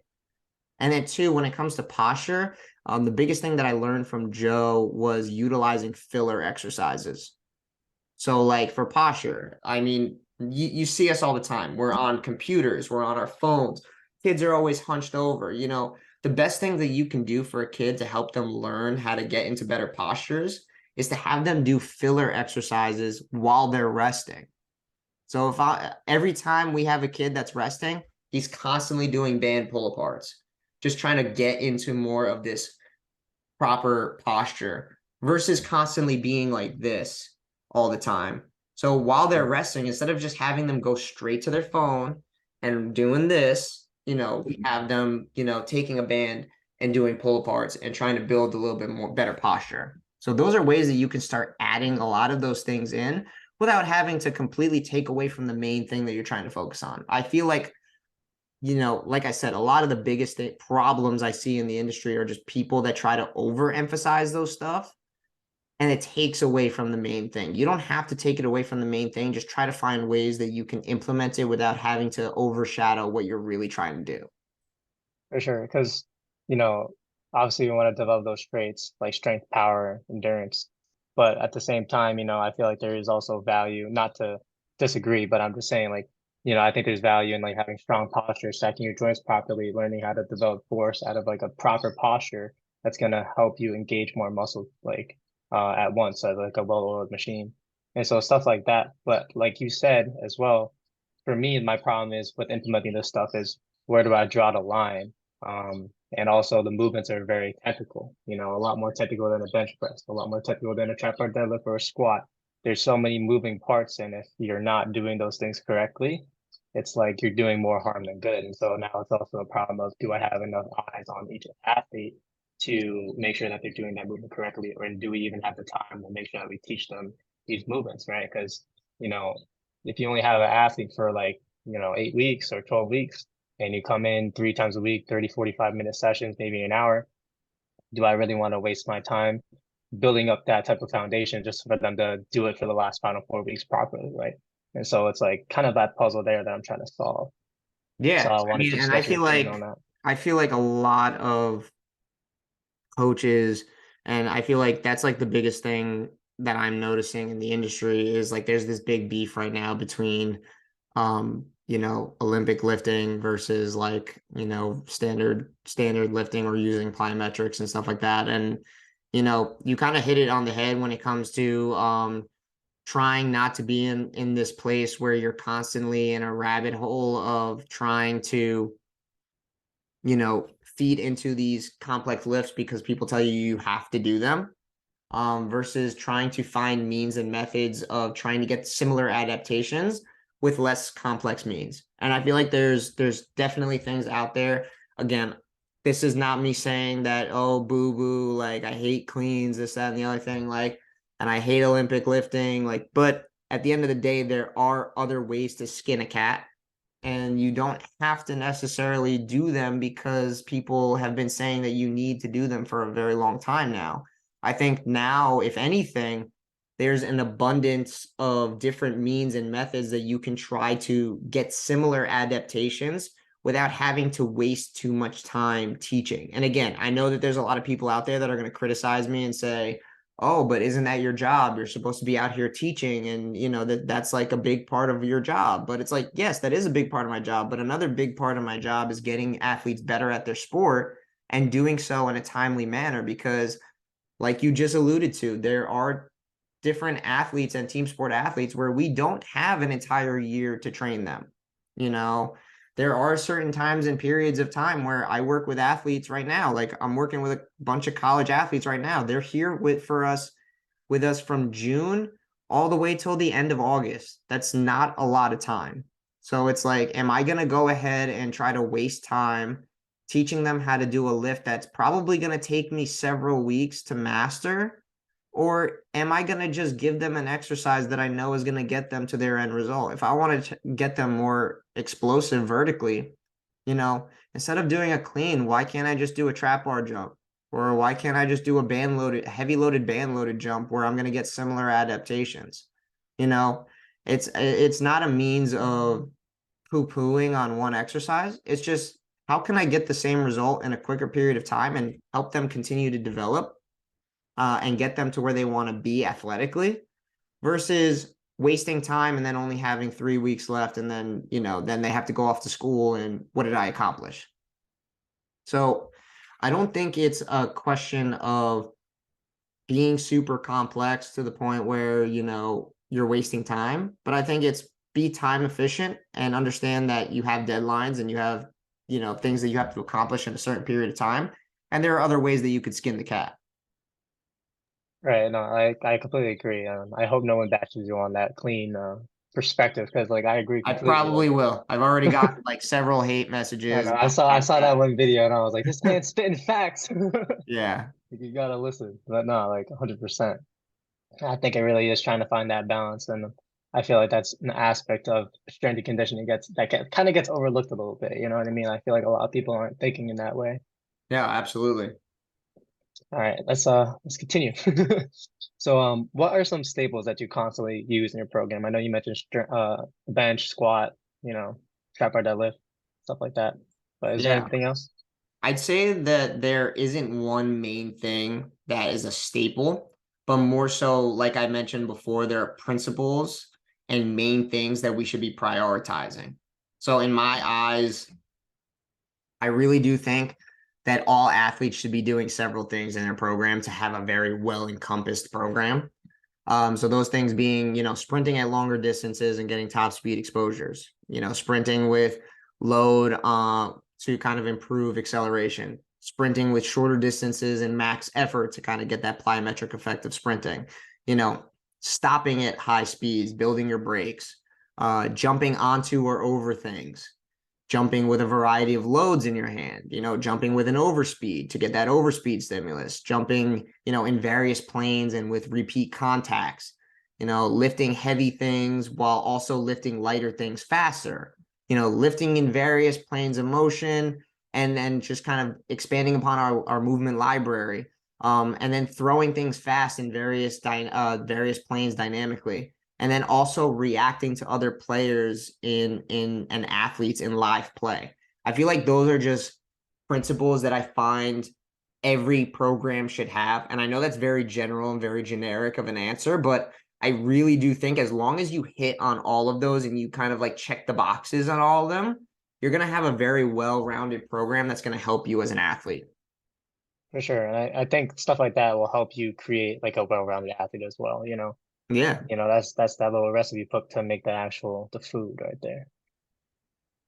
So like I know you kind of were talking about that movement library. So is there Mhm. some stuff that you used to like swear by movements, right? Like for me, it used to be like the back squat. I used to live and die by the back squat. Now I kind of phase out a little bit more of that, maybe front squat, some split squat variations, maybe reverse lunges for me now. But that was something that was a big staple for me. So do you have any movements like that that you kind of swore by that now have changed? And then like what was the reason why you made that Um, change? I mean, I wouldn't say we swore by anything, but the one thing that we initially had a ton of our like, because a good portion of people that we work with are hockey and baseball.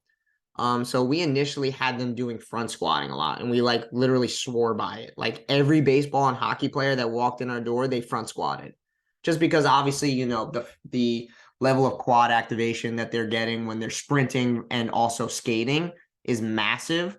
So we always swore by the front squat because you read any piece of literature on quad development, and front squatting is probably the best ROI when it comes to that. When it comes to the literature, at least. So for the longest period of time, I learned that you can't be married to one exercise. So in reality, swapping it out with like a trap bar deadlift just minimized the time it took to teach it, just because like there was a big period of time when we were doing front squats with young athletes where you got to go through the progression. You got to do the zombie squats, you got to do like all these different variations just to kind of get to the end product where you can actually teach it in the right manner to where you can actually load it appropriately. Meanwhile, several weeks would go by and you're going through this basic progression, and what level of output are we at? We're not getting any outputs. So it was just a quicker process in terms of getting started to just make that switch to a trap bar deadlift. Like I can teach a trap bar deadlift. Listen, I'm very humble person. But I'm also very confident in the fact that I can teach a trap bar deadlift very quickly, and I can have somebody master that deadlift in a session. Like I could start loading a bar up literally in one session if I really wanted to.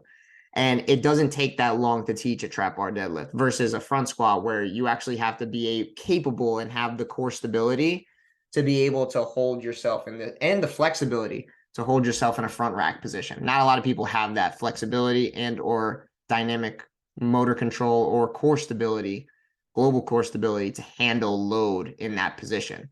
So you end up turning it into a several week period where you're teaching them how to do it the proper way before you can actually load it in a way that actually makes any return on your investment. So just making that simple switch over the last couple of years has really allowed us to see a better ROI in terms of athletic development and just being able to produce higher force outputs and higher power outputs versus, a front squat where it was taking us several weeks to do. I feel that we always hear this all the time when it comes to like exercise selection, but it's like it always depends, and I feel like I kind of forgot about that, and like that way where like it depends, you know what I mean? Like, so for me, I feel like I kind of deviated off of that a little bit, but you're right. I think, based on what the athlete can do, what's the amount of time that we have, Yeah, what's their previous experience with doing this type of exercise? Do they have the mobility or the flexibility to get into that position as well? It just absolutely. depends Yeah, for it sure. depends. And I feel like that's like a boring answer, but it's an answer that comes up very often in this field and it really does. Sorry, it depends on the athlete, it depends on the individual in front of you, and you would just have to meet them where they're at. For sure. So this one's a little bit of a controversial question. Hmm. But I feel like a lot of people nowadays, especially with knees over toes guy coming up, but a lot of people are like debating whether or not we should like, squat deeper past parallel or if we should stop, at parallel. Some people even say that we should only do like quarter reps for like, because that's a little bit more sport specific, they say. Yeah, But in terms of just like getting into that deep squat, I've read a couple of things where if you go down past parallel, put your ACL and stuff like that in a really bad position, and over time can create some type of problems. I've thought about it a little bit. I feel like their approach is a little bit different, a little bit more unorthodox, where they load it progressively and they're giving their tendons and ligaments actual time to catch up to their muscle, hmm. because obviously they grow at a different rate. Yes. But like, um, but then, we just know that these stuck, right? Like over time when you live, they're just gonna get beat down anyways. And so Yes. it's like, what is your opinion on that? Do you think that that's like a way to bulletproof your knees and create longevity? Or do you think that it's something that should be more for general pop? Like we don't have time to implement that for a college program. I think there has to be a happy medium. And, I don't think as athletes we should be prioritizing like an ass to grass mentality that plenty of coaches are trying to preach, because we aren't power lifters, we're not being checked for depth. Like, there's no scorecard, there's no green light machine in front of you that like when you hit all those marks, they're gonna be like, okay, good, that rep was great. Like, there's nothing like that. And, so I don't think it should be a prerequisite to get so low that knees go over the toes. But I also fall in the camp of there are times when we need to train that aspect to be a little bit more resilient. Because if you, I love using this quote because it really does make a ton of sense. If you watch sports, it'll give you a ton of clues as to what you should be doing in programming. Go look at certain power positions in sport. Majority of them, a lot of athletes don't even get to parallel, but it also depends on the athlete. Are you a force dominant athlete? Like, I use basketball as a reference because that's the sport I played. It's the sport that I, gravitate towards. So, you know, go look at basketball players. There are certain guys that have different jump strategies. LeBron James is a 1 foot jumper that if you see him take off, he takes off like a jet on a runway, and he barely gets into deep knee flexion positions. If anything, he uses momentum and velocity to his advantage and uses that horizontal velocity to convert into vertical power. And he's very stiff and elastic when he jumps. Like, if you go watch any of his highlights, he takes off. He's a very big one leg jumper. He doesn't really take off two like that. And he takes off very quickly like that. Very little knee bend whatsoever, very stiff, very elastic. But then you also have very, force dominant jumpers. And I always pull up the image of the kangaroo versus the kangaroo or the gazelle versus the lion or the tiger. Like, I've seen a very good video of like a gazelle running, and like he's very stiff, and like his joints don't even like bend when he's running super fast or trotting through the fields. Meanwhile, you see a video of a lion or a tiger trying to jump up into a tree to go get like a bird or something to try to eat it. And like his knees bend so much because he's generating so much force over time to just be able to propel thousands and thousands of pounds into the air. So you're going to see people at different movement strategies being able to do certain things. So I don't think that there's any camp where we should fall into. I think in sports performance, there's a happy medium.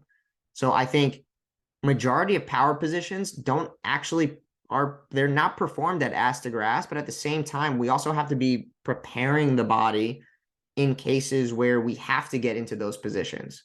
Like, I'm dealing right now with a college soccer athlete, a girl that is coming off of multiple knee surgeries. And one of the biggest problems that she's having right now is, during jumping propulsive movements where she actually has to get into deeper knee flexion. So a lot of those things we have to start building strength there because she has none right now. Like, if we take her through like a simple, step up, and her legs start shaking like a leaf, just because like once she gets to a certain degree of knee flexion, she just starts shaking like crazy and she starts experiencing pain, especially when that knee goes over the toe. But if you watch soccer, go watch an athlete cut and move around with the ball on their feet and try to go look at Messi as he's wiggling through opponents. You're going to see there's going to be varying degrees of that knee flexion where he's going to have to travel with the knee over the toe a little bit. So I am in the camp of both. Like, you have to do both. There are certain power positions where you have to be able to produce force at very like shallow knee bends. But there are varying positions where you are going to have to get into those deeper positions where you have to be more resilient there. And I say resilient more when it comes to those deeper knee positions. I don't necessarily believe there's a lot of people that are producing force or producing power in those positions, but there is a degree where you do have to be resilient and strong there in order to maintain the fact like overall well-being and health. So I do think that there is a little happy medium there.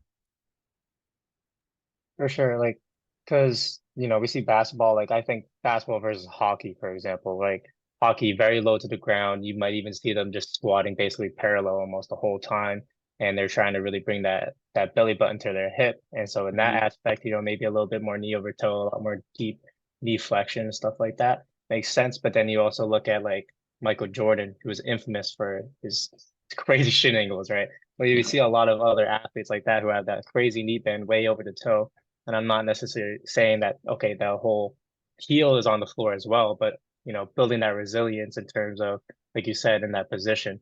I think one aspect I overlooked it there is injury prevention or reduction, like injury Yep. reduction. I don't think you completely like remove injury. I think, there's certain aspects to games that just kind of create that Yep. environment for injury. But, in terms of like reducing it, I think pulling ISOs there maybe, overcoming ISOs with like, from like heel up, knee over Yep. toe, split squat, stuff like that could be pretty beneficial.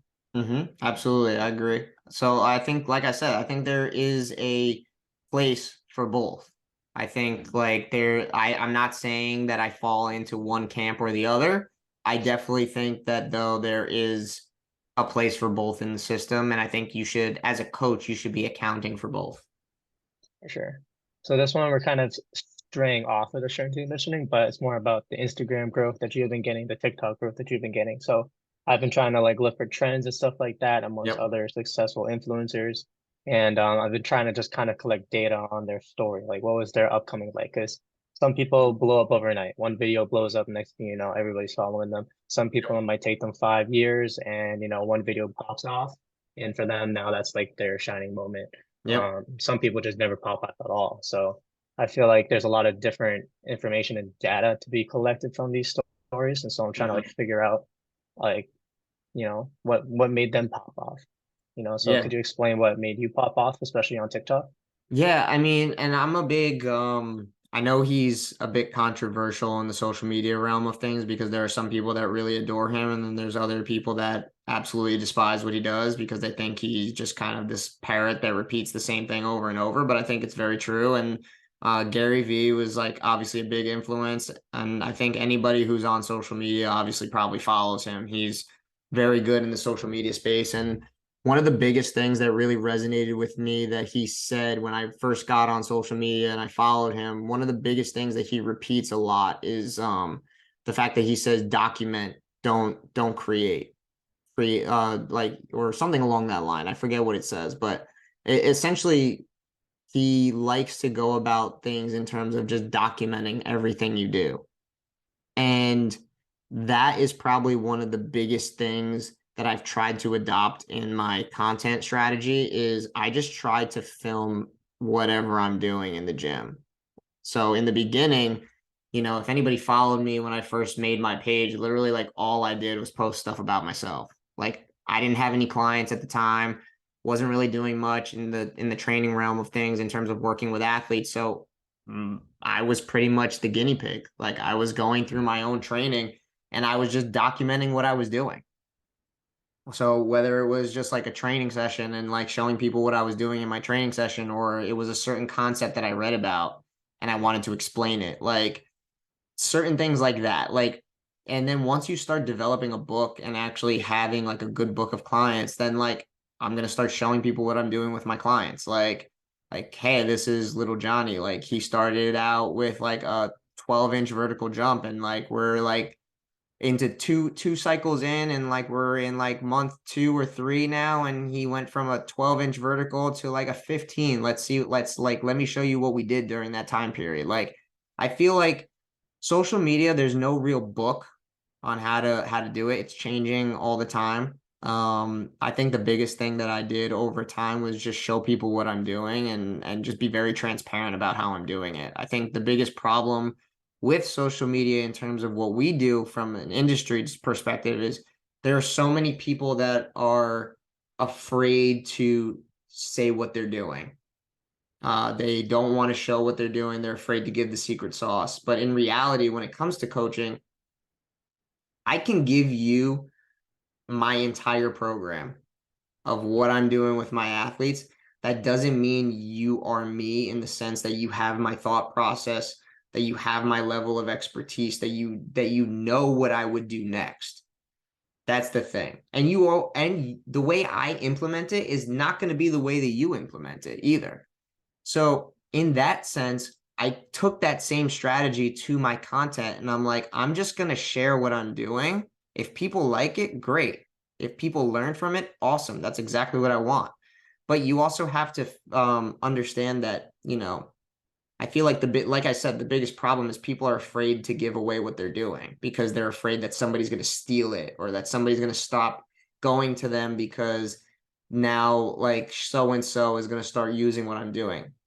I just got away from that fear and started just posting more about what I'm doing just to kind of be a little bit more transparent. And also because I wanted to serve the audience, the target audience that I was trying to reach out to. For me, I wanted to get into this because as a kid, I didn't have resources to go to the expensive trainers. I didn't have access to gyms. Like I didn't start hitting the weight room till I was in college. And by that point, a lot of it was too late in terms of a lot of what got me to college was more just God given athletic ability and just the sheer will and motivation to get me there.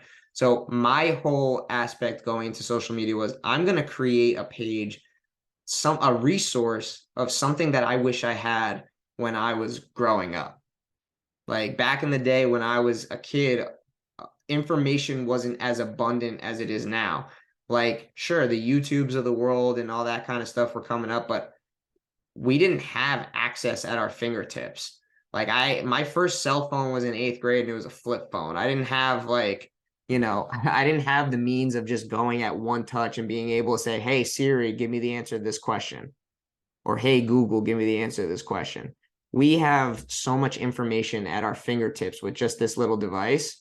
And at that time, we didn't have it. So like my whole thought process was I wanted to create a page where, as a kid, you can go to my page and you can learn something and you can apply it right away to your training.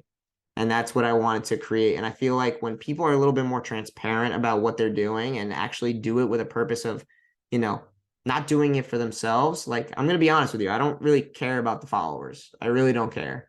I love that people follow me. I love that people like, are starting to recognize what I do. But at the same point, that was my whole backing of why I wanted to do it in the first place. I wanted to do it because I wanted to, help impact lives of people around the world that I don't get to see every day.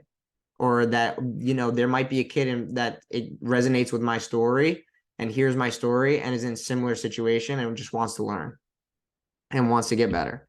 So I feel like that's like the biggest thing that I can give in terms of like how to do that. And then the second maybe like follow up to that is, I've just start to notice trends on how social media is adopted. So like back then you could just post like a small clip and like you could probably like do fairly well.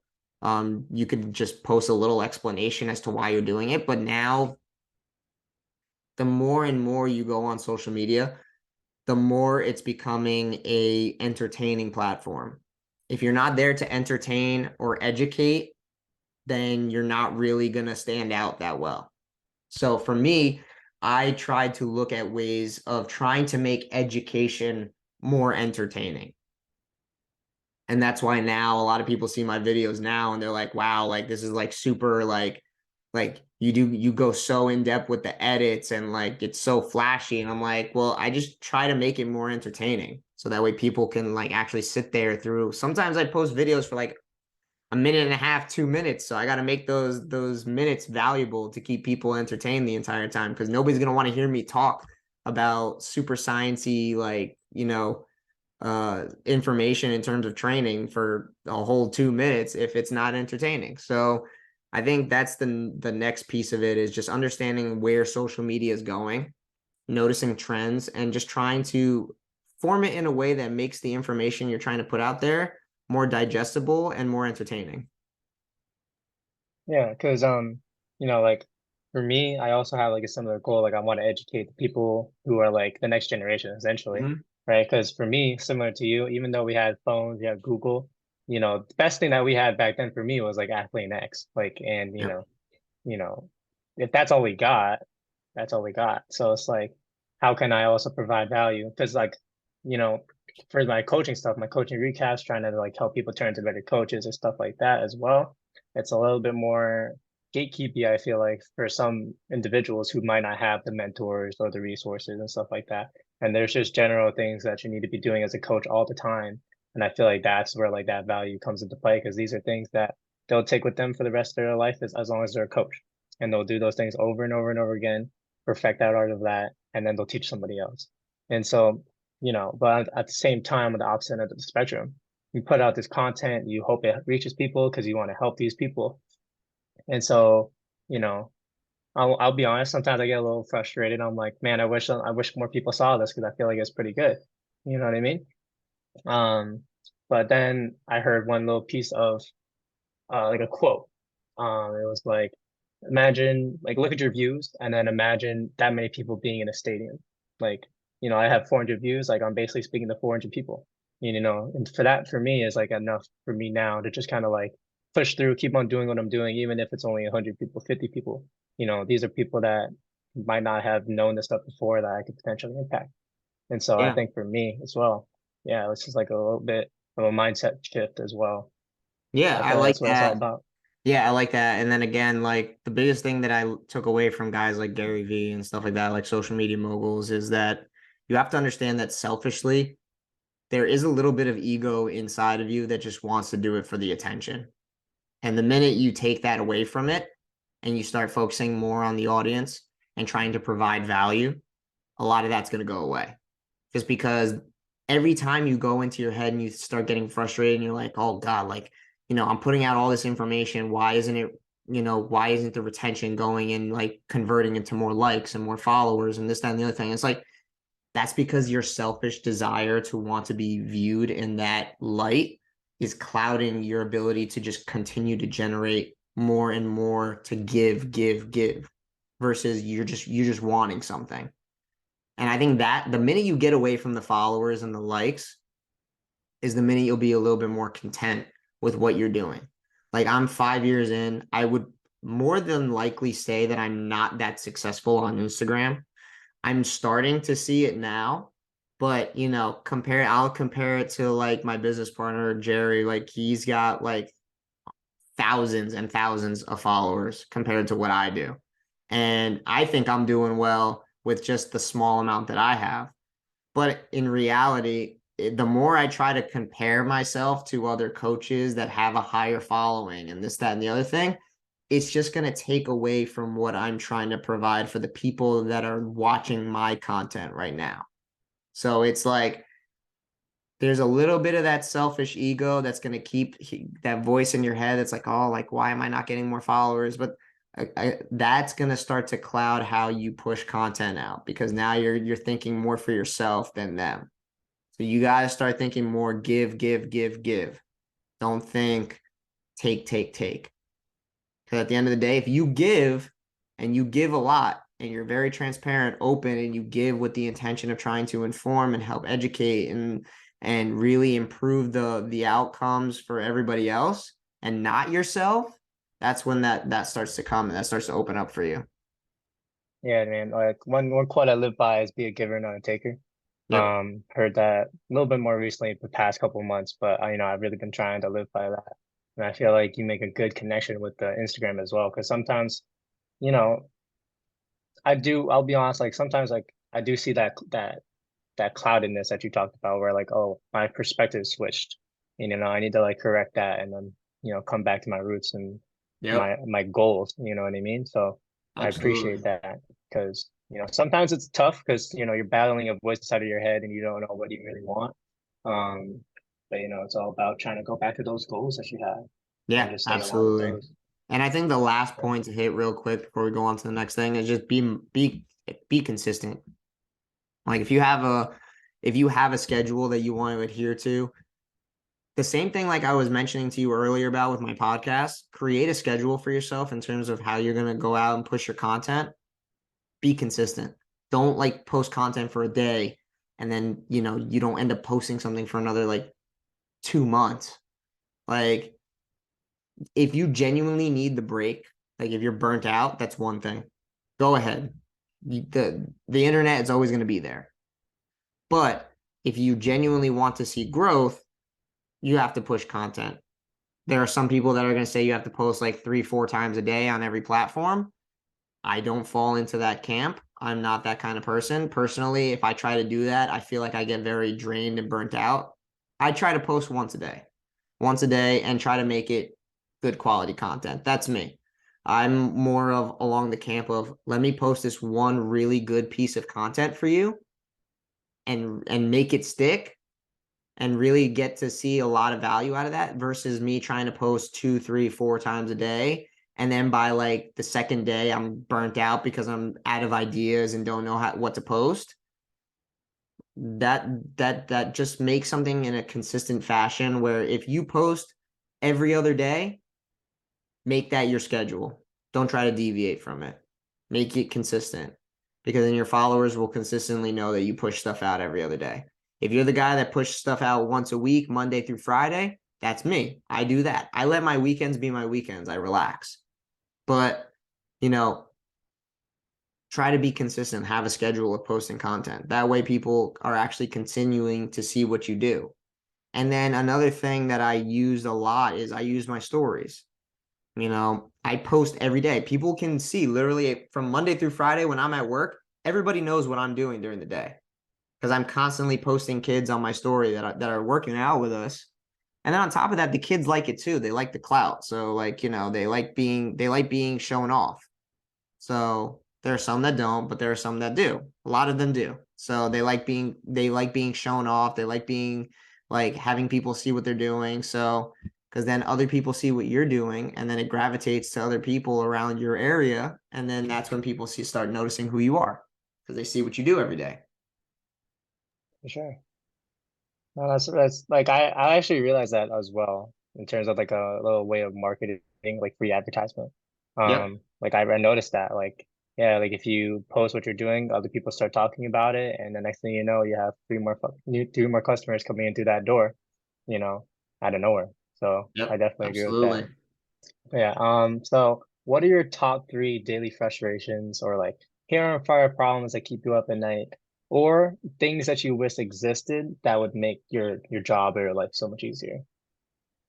So I was really grasped like I this was a really tough question for me to have to answer just because like I feel like obviously there's a ton of issues that I run into all day long with what I do and um I really was just having a hard time with it just because like I was thinking of like well what are some things that I could narrow down to really like address in here but like the three main things that I kind of thought up of is one, helicopter parents. I think that's a big problem in our field. Not a problem, but just something that like I notice on a day-to-day basis that I have to deal with, and it's like kind of something that we encounter. Two, inconsistency in training. I think that that's something that's a big problem in our field. It often causes a lot of issues when it comes to parenting and stuff like that. So I'll address that though as we go into it more. And then lastly, kids not eating enough. I think that's like another massive problem, nutritionally speaking, at least that also affects performance and obviously training. Excuse me, but those are the three major things that I encounter. Sure. I was gonna previously skip over this question, but you kind of mentioned like nutrition with the athletes, right? The kids who don't eat enough. And so I was on here with in the last episode with Dr. Boland, and for me beforehand, I was always like, oh, we got to make sure we hit the nutrient timing. You got to eat this amount here and there, and this and this and that, all that science mumbo jumbo. But a lot of athletes don't care. A lot of athletes don't understand, and it's a Yep. lot when you're trying to balance school, life, athletics, and everything else in between, right? And so Dr. Boland recommended that instead of trying to micromanage, you kind of look at their bad habits. Let's say, for example, this athlete comes in to lift early in the morning. Hmm. They haven't eaten, they haven't drank anything at all, and they're just completely raw. They're coming in raw. And so, that athlete might not perform as well. They might throw up, they might have some type of nausea or something like that, might even pass out, stuff like that. And those Yeah. are habitual problems, right? Like, Hmm. so she was more like, okay, let's change the habit. Like every single time you come into this lift in the morning, I want you to have a shake or Yeah. some type of drink or some type of small snack or meal. So for you, where do you kind of lie in that spectrum? And how do you personally sit down with those kids and have that talk? Like, what are you telling those kids to try to get them to make changes in their behavior? I'm so I agree with more of the habit-based nutritional guidance. Again, I'm not a, registered dietitian whatsoever. I will be the first one to admit that when it comes to super tough cases, I always recommend that you refer out. Never be that person that is thinks that you're above nutritional experts in any way case. But in my experience, when it does come to nutrition with young athletes, it is paramount that you help them in terms of their habits versus trying to create restrictions within their nutrition. I think that's usually the biggest problem. And I think a lot of younger athletes see this more from the bodybuilding world. They see a ton of restriction. And just because there's a lot of these influencers that are online, I say that with quotations just because there's a lot of people out there that label themselves as influencers, but don't necessarily have the expertise backing them to kind of provide an actual informed advice that can actually help an athlete get better. So I think falling into a camp where you end up doing any type of dietary restriction is usually the main issue that I'm seeing, just because, there are athletes that are saying like, oh, well, I want to get shredded. So I'm starting to reduce my carb intake, and, carbs are bad if I want to like have those like peeled abs, and I want to look the part for my coach and all this kind of stuff. And I'm just like, if we're creating these bad habits where essentially trying to look the part for a coach, it's not necessarily going to yield long-term success in terms of your nutrition. Just because, if you're constantly trying to look shredded and take things out of your diet that are actually going to help you with your performance, well, then like, what are we trying to actually do here? Are we trying to look good, or are we trying to perform good? And once you kind of like actually present them with that actual, logic, then it's like, okay, well then what can I do to actually help, become a better performer and also look good? Because obviously, looking the part is also cool. Like, like athletes want to have bigger biceps so that way when they put their jersey on, they have that, that little bicep vein and the little bit of definition. So um, meeting the athletes where they're at is probably the first thing that you should start with, and then from there, start to slowly implement good habits. I think, they say a good habit takes anywhere from like 20 to 25 days to implement into and make it into a full-blown routine. So I think as long as you can have an athlete do one thing consistently for 20 days, they can do it for a lifetime.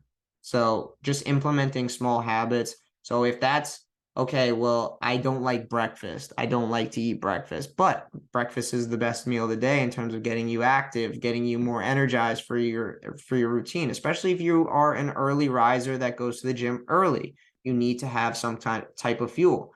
So say, hey, what do you like to eat? It doesn't have to be breakfasty foods, because the problem is that people associate breakfast with breakfast type foods. And I noticed that a lot. And I'm using this as an example because I feel like most young athletes have this problem. They don't like to eat breakfast.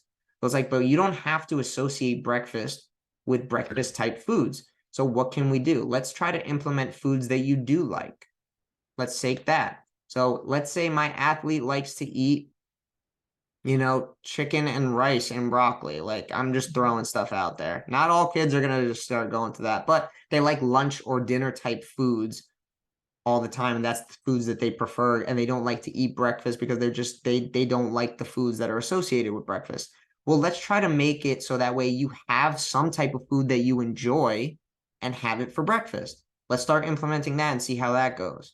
They try that for a couple of days, and let's see how that works. Usually if you just start implementing one habit at a time, it eventually starts to go, you know, in a good way that you want it to go. The problem that most people come up with is they try to add too many good habits at once, and it becomes an information overload where they can't do it all. Well, oh, you got to be eating this amount of calories. You have to be, drinking this amount of water every day. You have to be doing, you have to be eating at this time so that way you maximize, protein synthesis and all this kind of stuff. Like, it's like, You don't have to overload the athlete. Just try to implement one thing at a time and try to make it habit forming. So that way, over time, they can just start stacking, habit stacking.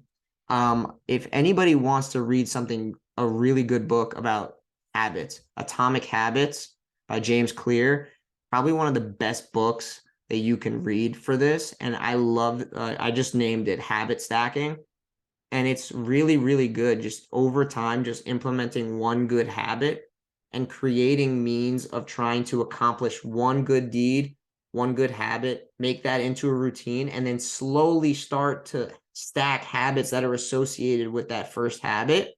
So that way you can start building from that point on. Sure, I think habit stacking is something that more people should utilize. Like I took a psychology class 1 or 2 semesters ago, learned a little bit about, habits and stuff like that, autonomy, self-determination theory basically. And like those are stuff where that my mentor really likes to use is the self-determination theory, make sure that we give autonomy, stuff like that is a really big one in the field. Um, I'm sure that you probably find ways to implement that as well. Yep. But yeah, I mean, like habit stacking is super important. You just kind of, like you said, you don't overload in that way. And I feel like it kind of helps with buy-in in terms of other athletes, like other than yourself. Like let's say, for example, you're trying to have an athlete begin habit stacking, you know, having them having them experience like those mini successes build up that efficacy if we're going to get a little scientific, right? Yep. Then we can actually start to make them feel good. They'll feel more bought into this idea of, okay, this guy, he's providing really good information that he's been helping me. I feel stronger, I feel better, faster, whatever. Let's see what else he can give to me. And then you present the next idea and he's on board, Yep. So I feel like that's also because I was thinking about that, right? Like how do we even build that buy-in though if we go one step at a time? Because it's inevitably going to be a much slower process, But in reality, even if you try to overload everything, that process might not even start. So, I think it is about taking it slow, building that buy-in, make sure they feel the results. You know what I mean? Yes, absolutely. I couldn't agree more in that sense, just because, once an athlete, and I think this goes all into like, athletes seeing that you care. And like once they actually like see that from you, and they see that all you're trying to do is go above and beyond to like really try to help them get to where they want to be, they'll start doing more and more for you, because they know that everything that you're trying to get them to do is with good intention and to help them get to the whatever level they want to try to get to. 100%. So kind of going back, I know we kind of rambled off there a little bit, but talking about those 3 problems that you had. So what have you tried to do to like problem solve that? Did you see any ideas in your thought process that were like a little bit more attractive than others? Like, let's say for example, like I had this idea, something about this just seems more efficient. Like this is more efficient than this other idea. Like patterns kind of like that. Did you see like that you implemented more? So, I mean, I think going back to each one of those things, I think the problem, when it came to trying to solve those issues is understanding that, you have to meet the individual where that individual is. So, I think the problems in terms of a lot of those things, like, you know, inconsistency in training, I'll put that as an example here. If an athlete is more so, if they're inconsistent because they don't value what you're doing, you know, I think the biggest thing in terms of fixing inconsistency is showing them a track record of people that have been consistent and seeing where they've gone with the results of their training based on how their level of consistency and what they've done. I think once you show them people of where they want to be, because I say we're very fortunate in terms of the fact that we have a lot of returning people. We have a lot of people, like we have some athletes that are in their like eighth, ninth off season with us right now currently. And that's just because they've seen the results, they understand the value of what we bring, and just the level of detail and consistency that we bring to them in terms of helping them continue to create higher and higher achievements in their careers. So when you create a track record of proven results with people that are super consistent, it makes it easier to use them as examples of people that are trying to get to where they want to be. We have a lot of youth hockey players. We also have a lot of pro level hockey guys that are with us right now in our organization, or at least Division 1 level caliber players or high junior level players, we are able to use them as kind of like mentors for a lot of these younger athletes that want to be where they want to be.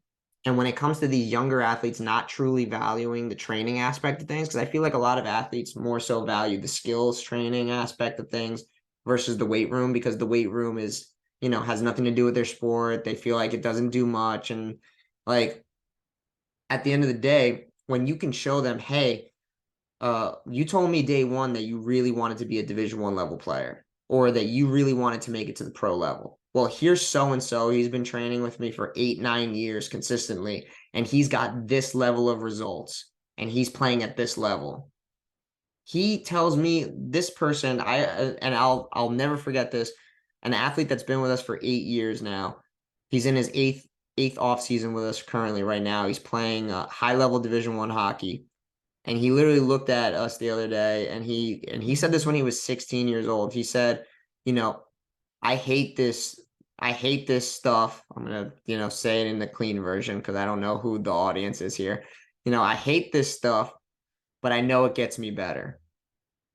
And so that just goes like into the point, and I love to use that as an example with my young athletes, and I just love to show them the parallels of what can it do for your athleticism and for your athletic career if you actually took this a little bit more serious. Like what would it do?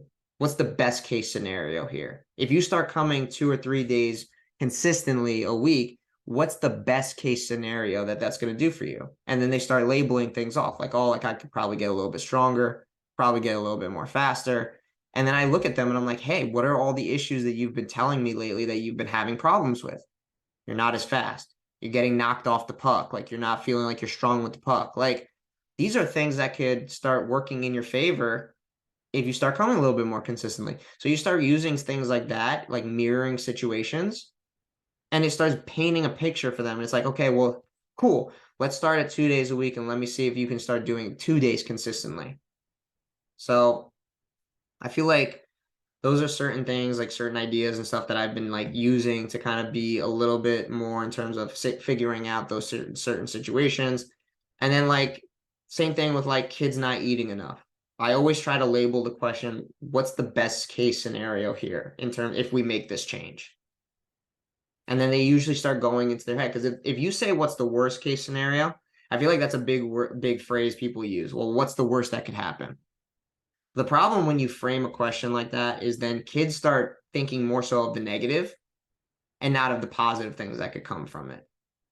And once they start associating things with negativity, they don't want to do that thing. So, I frame it with kids not eating enough. I'd be like, hey, like right now you're eating very little, but like, what's the best case scenario here if I started saying, let's try to implement 3 solid meals a day? Like, what's the best case scenario that comes with that? Right now, you're only eating about 1 or 2 meals a day. It's not enough in terms of like getting you energized to come in here, and then you're missing all your lifts. I'm like, well, what's the best case scenario? That kid starts coming out with, oh, I'll probably be able to hit my heavier lifts easier. It's like, yeah, well, what happens if that happens? What's the case there? He goes, oh, well, if I start hitting my heavier lifts, I'll probably get a little stronger. Cool. What else could happen? If I get stronger, I'll probably be able to not get knocked off place when I'm going to the rim. Or if I'm hitting like if I'm a baseball player, like maybe I can hit the ball a little further if I'm a little stronger.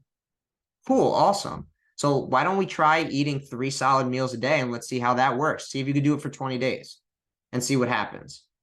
And then usually the results speak for themselves. So I think like finding common ground, finding like ways that you can make it easier for them to associate positive things with outcomes versus negative.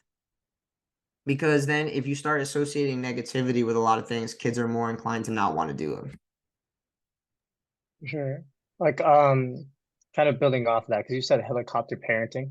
Mm-hmm. I've never heard that term, but I'm assuming it's like they're just always in your ear, always looking over your shoulder, trying to make sure you're doing what's right. Yes. You know. So in terms of like the business side of that, I know, and this was a while back, but I know you said you don't really enjoy the business side of it. But in terms of that, right? Like what would happen if you weren't to address that type of problem? Like if you were to just let that fly and you let them do whatever, say whatever, what kind of effect would that have on you and challenge your strength? So I think more so just to kind of give an idea of what I'm referring to when it comes to helicopters, it's more so like the parents that like always have to come up and watch every little bit of the session, like are constantly over the coach's shoulder, asking a million questions, like questioning every little method in terms of what they're doing. And then on top of that, always trying to provide input, like they kind of know what they're doing or anything like that. I think in those situations, when it comes to that, it's more so that that we believe that the parents don't trust our expertise.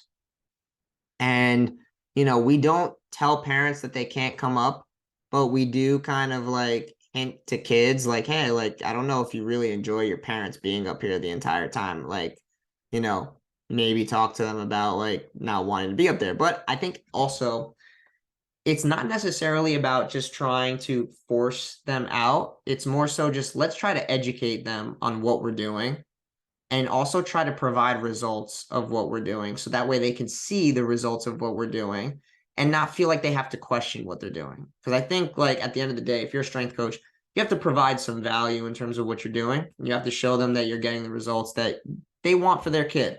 So, they, at the end of the day, they care for the results of their kid and they want to make sure that they're getting the best return on their investment because at the end of the day, that's what it is. They're investing in us to try to get their kids to the level at which they want to be at.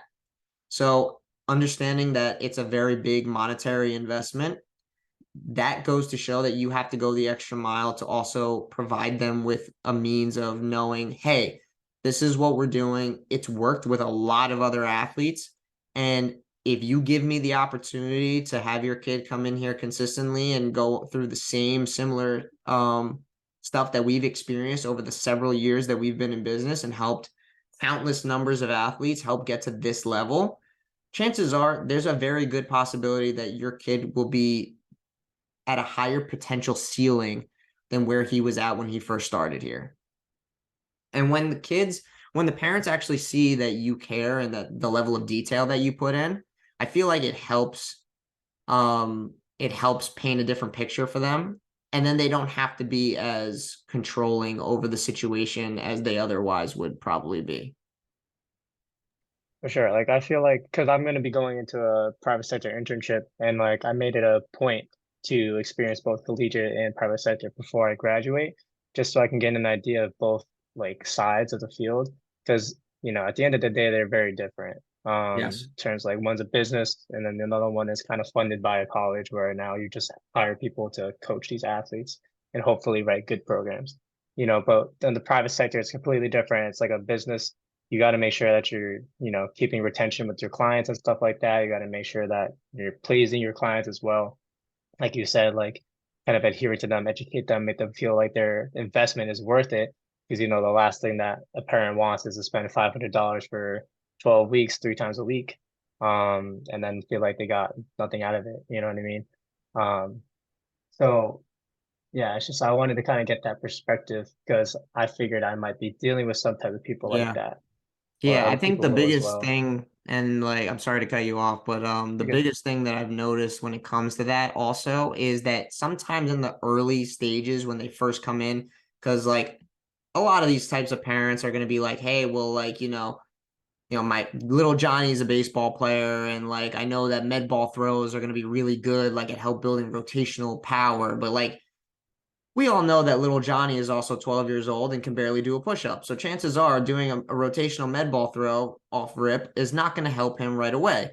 But if it helps the parent and it helps them feel a little bit better about themselves investing in their training, then yes, from a business perspective, I think it's logical that you should probably try to appease the parent at first and maybe throw in a set or two of med ball throws here and there.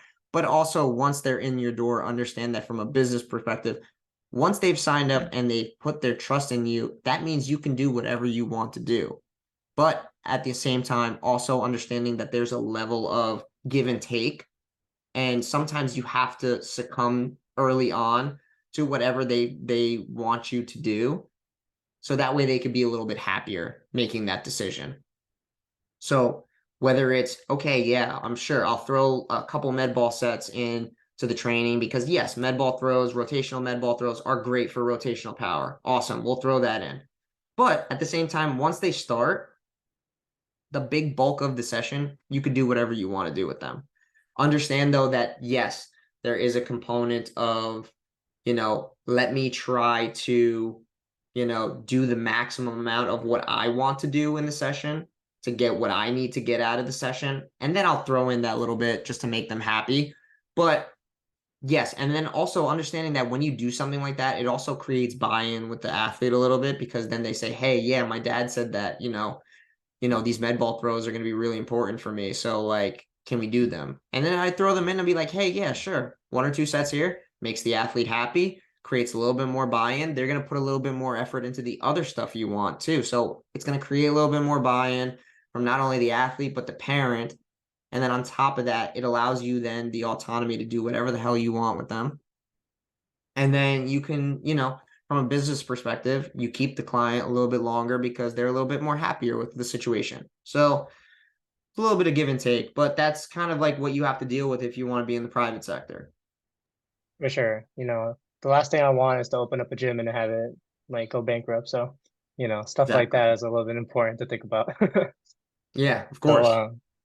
sure. So kind of veering off of that a little bit. So what advice would you give to people looking to conquer life and become long-term successful?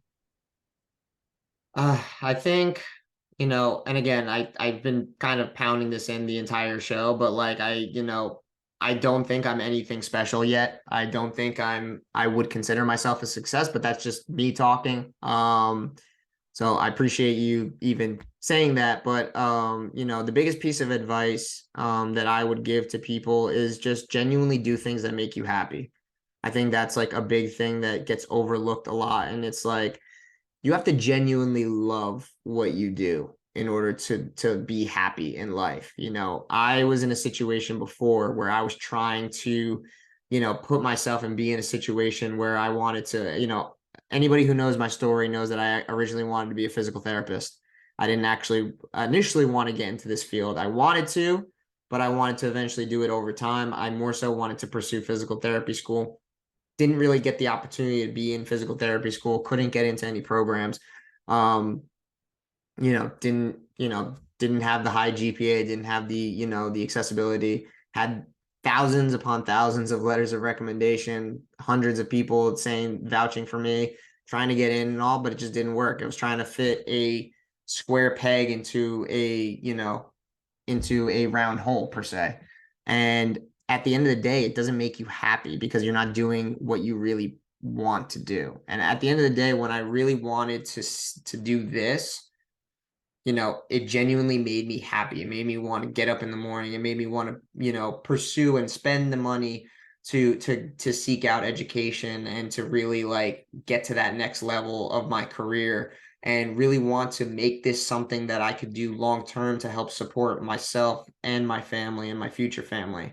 So, I'd say genuinely try to find something that makes you happy. And that always won't result in having the highest paid income at first. That always won't, translate to, I tell people all the time when I first started doing this, I was doing it part time and I was making $200 every 2 weeks.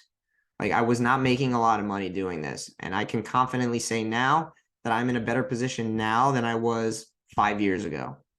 And I'm in a position where I could probably take care of my family. So it's a little different now. But in perspective, I'm much happier. I get up every day with enthusiasm and the energy and the passion that I did 5 years ago. And I feel like if you're not doing something that gives you that level of excitement, you should probably do something else. So I think that's the number one piece of advice I could give. Awesome. Thank you. Kind of to build off of that, right? So one thing that my mentor told me is that sometimes strength and conditioning can get a little bit boring, right? We Yep. go through the same program, we do it 6 times, 8 times a day, right? And the quality might be different from the first session that comes in to the last because we have coached it like 8 times. We're bored as a coach. So do you ever find yourself in that situation where it's like, oh man, tempos again?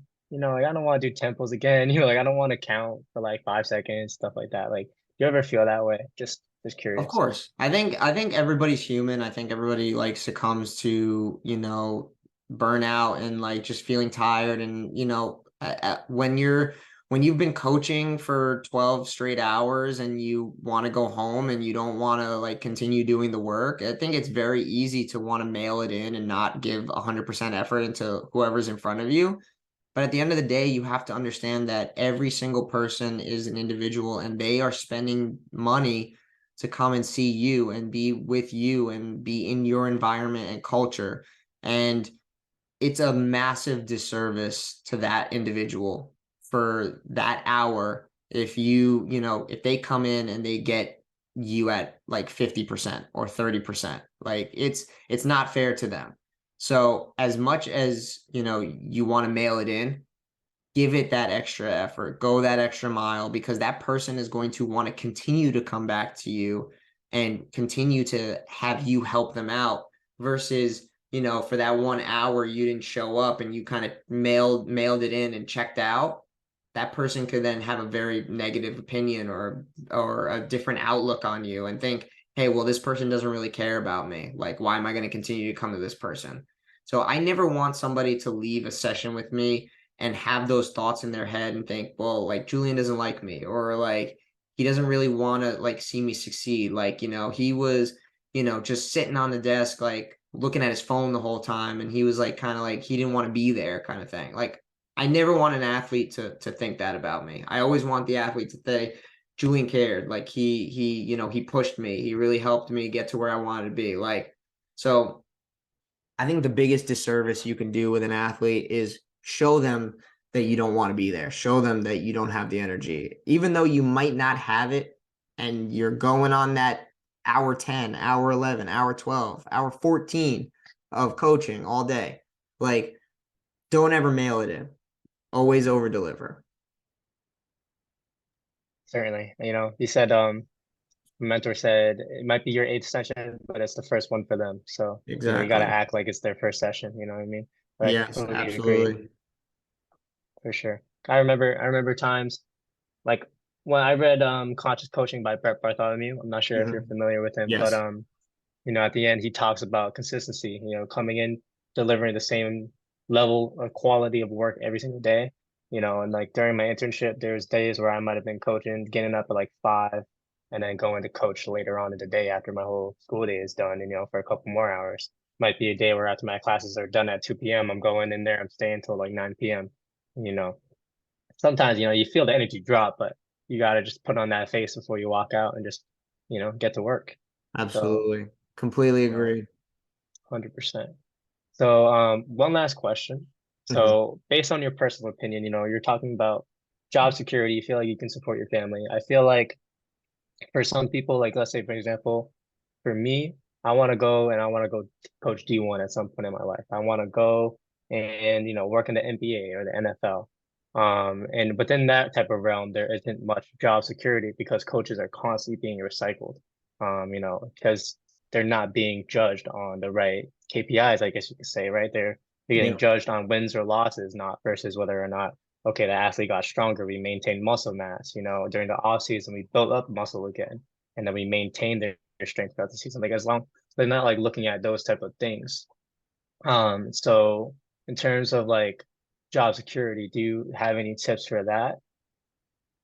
I mean, personally, it's tough when it comes to talking about private versus collegiate sector. Obviously, there's two different things, like you hinted at. Like, I think the biggest problem, is I think what we do is severely overlooked in the collegiate sector and professional sectors. Just because of the fact that, from a monetary perspective, we're not given what we deserve based on, what we do, especially from a collegiate perspective. Like I know a lot of really very, very talented Division I strength coaches that are making pennies on the dollar. And like they're working with hundreds and hundreds of athletes every single day. And their responsibilities are crazy. And the workload is just immense. And, to be paid what they get paid, it's kind of disrespectful just because of the level of work and detail they put into the stuff that they do. And I highly respect them. And I think the problem in those sectors is, like you said, there's too much value on wins and losses when it's very obvious that what we do does not necessarily impact that portion of what goes on. We're not out there coaching the players. We're not writing up the plays. We're not doing any of that necessarily. So, but I do think to a degree we do have a, impact on athleticism, and we do have the ability to impact, I think personally we have the impact. We can make a good impact on wins and losses but at the end of the day, I don't think we impact it in as much of a way as they think we do. And I think oftentimes what ends up happening is personal relationships with head coaches. Usually what ends up happening is like, a coach gets fired, and then what ends up happening is they bring in a whole new staff. And then what ends up happening from there is they usually bring in a buddy of theirs that was in their coaching staff where they were prior. And then it turns into well, then, that person has to go because we want to bring in this strength coach instead because the new head coach really likes him. So it turns into a favoritism thing, to where job security isn't really the big thing. I know before this you mentioned using AI as an example, like foreseeing anything like that. I don't think that there's any issues in terms of like computers taking over what we do. Just because as of right now, like I see like, me and my business partner, we jokingly went on Chat GPT the other day. We were like, hey, I'm a 14-year-old athlete that wants to get like a higher vertical jump. Like, what should I do? And we looked at the workout and it was just like, bro, like some of this stuff is good, but other stuff is like, what are you even doing? And it's like, that's where I think our job security is not going to is pretty damn good, just because I don't think, you know, if I go into a Chat GPT and I say, hey, I got a 25-inch vertical and a 20-inch static jump, like what should I do to get better at my vertical? It's not going to know what that is. And it's not going to be able to give me an answer to that based on those results. So it's not going to have my level of intelligence. It's not going to have my level of problem solving and thinking. It's not going to be able to have deductive reasoning to be able to take that information and be able to give you a result based on what I know from my experience is going to be able to help that specific athlete. It's just going to be able to give me generic information that it found on the internet, that it scrolled through the internet very quickly and got. So, in that level of respect, I don't think AI is going to be taking over what we do anytime soon. So, I think we're pretty safe. But in terms of what we're doing from the college to private sector, I do see a lot of, I will say that I think the industry is going to be shifting more to strength coaches understanding what they're worth. And I have seen a lot of coaches leave the collegiate and pro settings to go into the private sector just because they understand what their worth is and they are seeing there. Um, in terms of what I think could potentially happen in the future, I can see that a lot of coaches are going to leave the collegiate and pro sectors to go through the private. And then I can eventually see colleges and pro teams trying to match the level of demands of what a private sector can give to a coach and allow them to, eventually meet the demands and give higher salaries to then try to lure people away from the private sector. I can see that eventually happening. But in terms of long-term security, I think right now we're seeing a big issue in the college and pro setting. For sure. I think that actually kind of makes sense, right? I like I know so many coaches who are like super smart, but they're like, no, I don't want to do collegiate. Like, like I know they're more than capable. The workload is fine for them. They've done way, way worse, right? But they're just like, no, I'd rather be in the private sector because it's just better for me. And like you said, like I think, colleges may even begin to realize the value, when like, Yep. like that quote, like you don't realize what you got till you lost it. Mm-hmm. Next thing you know, all these good coaches are in the private sector, and all that's left is like the people who just got their CSCS. They don't really know what's going on. They read Yep. one book, but they don't have like that experience on their hand because Absolutely. all of those people, they just came in. But all the veterans, but all the people who have been doing what they've been doing, you know, they're already establishing themselves in a different manner. And Absolutely. there Couldn't might be agree that more. for sure, you know. So we'll see where that goes. But yeah, that I mean that is the end of the interview. I don't know if you have any questions for me or anything, but I feel like I've been probing you long enough. This went a lot well over the 30 minutes I expected, but no complaints from over here on that end. Hey man, I'm the kind of person that, I've been saying it over and over throughout this entire interview. I love to over deliver, and that probably concluded with a probably like hour and a half, hour and 45-minute interview. Yeah, So I wanted to try to present as much value as I possibly could to your audience, and I hope I did thank so. you. Yeah, you for sure did. I definitely will make sure that do whatever it takes for people to hear this podcast, whether it means chopping it up into clips or whatever, put it on my Instagram, just because I feel like, you provided a different level of detail here today, and I really want to say thank you for that because, I come in on like 30-minute interview, bing, bang, boom, we're in and we're out. But, to get this deep to allow me to ask this many questions and everything like that, I just want to say thank you for being an open book in that regard. You don't have any problem giving away the secret sauce. So Of I, course. I just really appreciate it of that. Thank you. No, anytime, man. I appreciate you. Thank you again. Thank you.